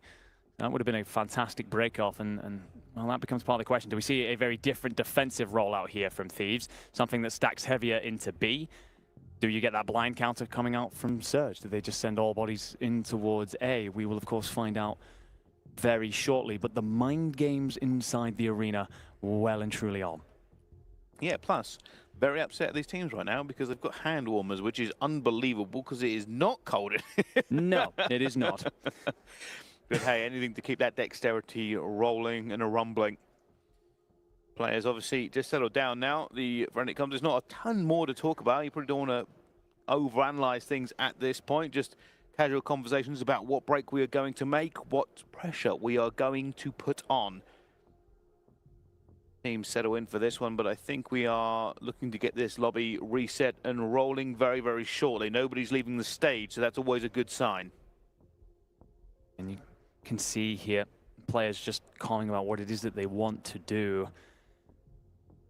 Of course, I mean, I don't know about you, my friend. I'm no lip reader, so I'm not sure what's being said. But no doubt from the Thieves, plenty of talk about, okay, the Surge very focused on B. They took great control with at least 2 of those ARs stepping up, one of them out on outer palms. How do we make sure that that doesn't unseat us on a defensive round? Because you've just stolen away an offensive round. And I say stolen, it was a heist for sure. That you absolutely smashed through Surge. But you don't want to then immediately hand that back. You gain all that momentum, you take a hold of that opportunity. You don't want to then welcome the Surge back into the game for free. You do not. Still seeming pretty happy. The ever-present cheeky grin of Scrap. Hydra obviously also in high spirits. It looks like it might be Hydra actually they're having the issue with as he tries to get back into it here.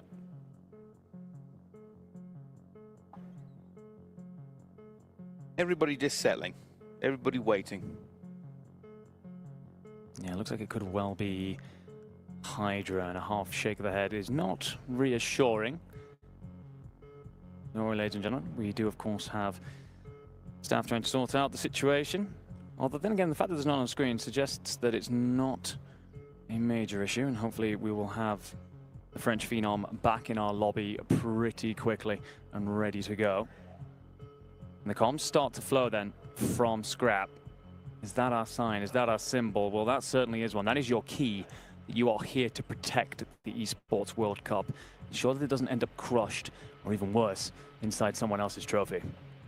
Yeah, I mean, and actually these two teams would probably be the keys that get taken for that one. Big scalps to take, and well, the fist bumps, they tell their own story. That means that they've just loaded into the map, and as we go through the loading process, we'll be seeing that game very, very shortly. Everybody locked back in. Still an awful lot of Call of Duty to play here at EWC. And I'm hoping it's every bit as thrilling as the stuff we've seen so far. It has been a long day one, but we are being blessed with some great matchups here towards the back end. I'm wondering if we get an update on what happened on main stage. Last we heard, Omit were up 2-1 against FaZe, and we've got to see the winner of that game later on here today. But we are off and underway then, round 2, Thieves on the defensive. It's a very different look for Surge this time, none of that big B aggression, something a little bit more standard. Wide net, you find the first blood, and Envoy's cleaned up as well. So pressure coming through, but look at Neptune, he's already into square. This is a big aggressive push here. Of course, you know, they had a lot of time here to talk about breaks and everything going forward, but control is fluid after that first wave of kills. Ghosty trying to see if anybody pushes too far, and eventually will get the kill. Much to the detriment of his teammate, but it's all going to be about Vancouver Surge. Now on to the point. Hydra going low, hoping for a pick in this position. He's praying, I think, for his teammates to be somewhere nearby, just to provide some pressure so that he can spring up from underneath. Does not get that support. 2 kills come through for Surge. That's 2 ticks. And this is that transition moment. Do you decide to send again, or do you just set up for B? Thieves, looks like they're just going to try and hold the outer for now. Allow that A point to fall. 2 minutes on the clock, but you're at least in the positions to contest. Got to be careful. Envoy in the backfield. They'll be looking for him before they move forward too much. They do not want to leave him there to farm more players. Here comes a double chow. They know where he is. And out they go. And, well, the stun hits at the perfect time as well. Backfield cleared. And now Hydra's like, all right, well, if you take him out, I'm going to do the exact same thing. They have lost control of this one. Hydra will now be the second player to be a problem. And he finds another. Surge is like, oh, my goodness, we have to get control of our own spawn before we do any more. 0-4, looking for Ghosty though. We'll find it at the same time. Plays towards the back of the once again. And it's still Hydra. Hydra is still alive and still running rampant into this one, eventually taken down by Neptune, and the tides are shifting. Envoy's now gone back to do it one more time. He will be on the flank, but the rest of the team are struggling. Yeah, Thieves overextend here. I mean, you do still have Envoy in trophy, so this has worked for you in some ways. There's no foundation for the Surge, but you didn't have your own defensive setup in place either, so that cordon that doesn't exist is walked straight through. Pinstripe feed, though. That supports the Thieves and their defensive push. 55 seconds left on the clock. Got to start making progress. A body will step on. Envoy's trying to apply pressure, but this backline's being hassled by Neptune. And they keep overextending here, Thieves, just trying to keep on the back foot, but it hasn't worked now. Surge in the premier position. Abuja will be looking for at least a kill here. They're going to know where he is. Hydra just cleans him up like it's nothing. Hydra for his second, not going to be able to grab 0-4. Will be able to grab Neptune, and the Thieves have fought back valiantly from that position as well. It is not over.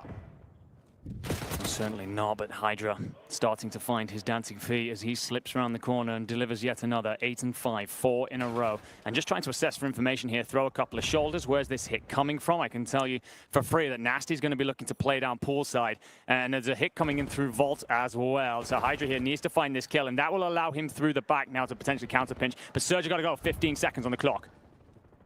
Neptune goes in first, does get cut down. Hydra, though, still rocking off of that respawn. The 5 streak for him as well, and that locks it down. I think the Thieves, their overextension, it caused too many problems for Surge. They will go up in this control, having just a wonderful time.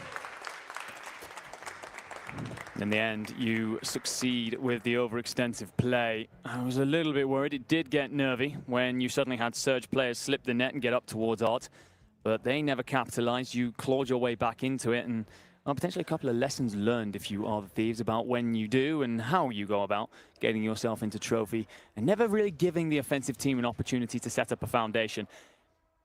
But 2-0 up and looking great if you're the 100 Thieves. No doubt feeling that way as well.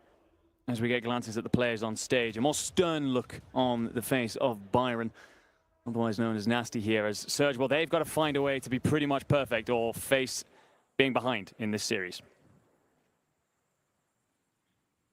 Well, here we go. Hydra, who, let's face it, is on a 6 streak, has not had that strong of a series so far. But hey, it's good to finish strong if he can do so. And they will be relying on him now, looking for a bit of a push again here, but already teams have fallen by the wayside, and they are trying to isolate these players here. Scrap somehow finds 2. He's like, no, I don't care if I'm outnumbered. Yeah, I am not outgunned. Oh as he God. finds the first. Hydra will get another one. The dynamic duo of these two, the core of the super team, have erupted, a 10 streak between them. Got to be careful this hit through lights, though. Do you see it coming? 0-4 and Nasty deciding to wait up. Actually, they finally split ways. Recognize they're trying to do the same thing and find ways to collapse. 2 kills in the feed. Huge fight, though. Scrap continues to go off. 5 in a row. Hydra makes his 8 in a row. These gentlemen are on 14 between them. They are not stopping. They're finding progress at A, and they're so far advanced right now. Surge, they're having to change tack entirely and start to consider setting up for B. Engine running, afterburner's hot. It's now an 8 streak again. They are now putting them to the sword. Hydra and Scrap detonate onto Surge into this one. A's gone. B is now on the cusp. The first tick is rendered. And everybody else will now have to catch up towards them. Neptune trying to get through. Envoy trying to catch up by himself as well. A deflection for just a second, but here comes the man. Scrap towards the back. Get gunned and still alive and still running here as he finds even more bullets just spitting out of his rifle, but it is not going to be enough. Their bodies are not there for Thieves. A momentary respite for Surge. Can they convert this back? Surge actually do very well here because that second tick doesn't come through. You're only down by 1 life and 90 seconds on the clock. It's certainly a winnable position on the round. I don't know how much that makes you feel better for the context of the entire map, but either way, you live to see another day for now. As 0-4 finds 1 and finds 2 as Envoy tries to go high, but 0-4 cuts him low. And you've got to keep an eye on Hydra on that flank. Neptune's certainly trying to sniff him out, and as you do, there's more pressure coming on through, but Vancouver have entirety of street side control. Knows he has to keep finding this back foot, doesn't want to let it go for a second. And they have just managed to make this more of an even game. How on earth, I am unsure. Scrap and Hydra exploded with power in the middle of that, but it is not over. Hydra will be found, 45 seconds, 3 lives down.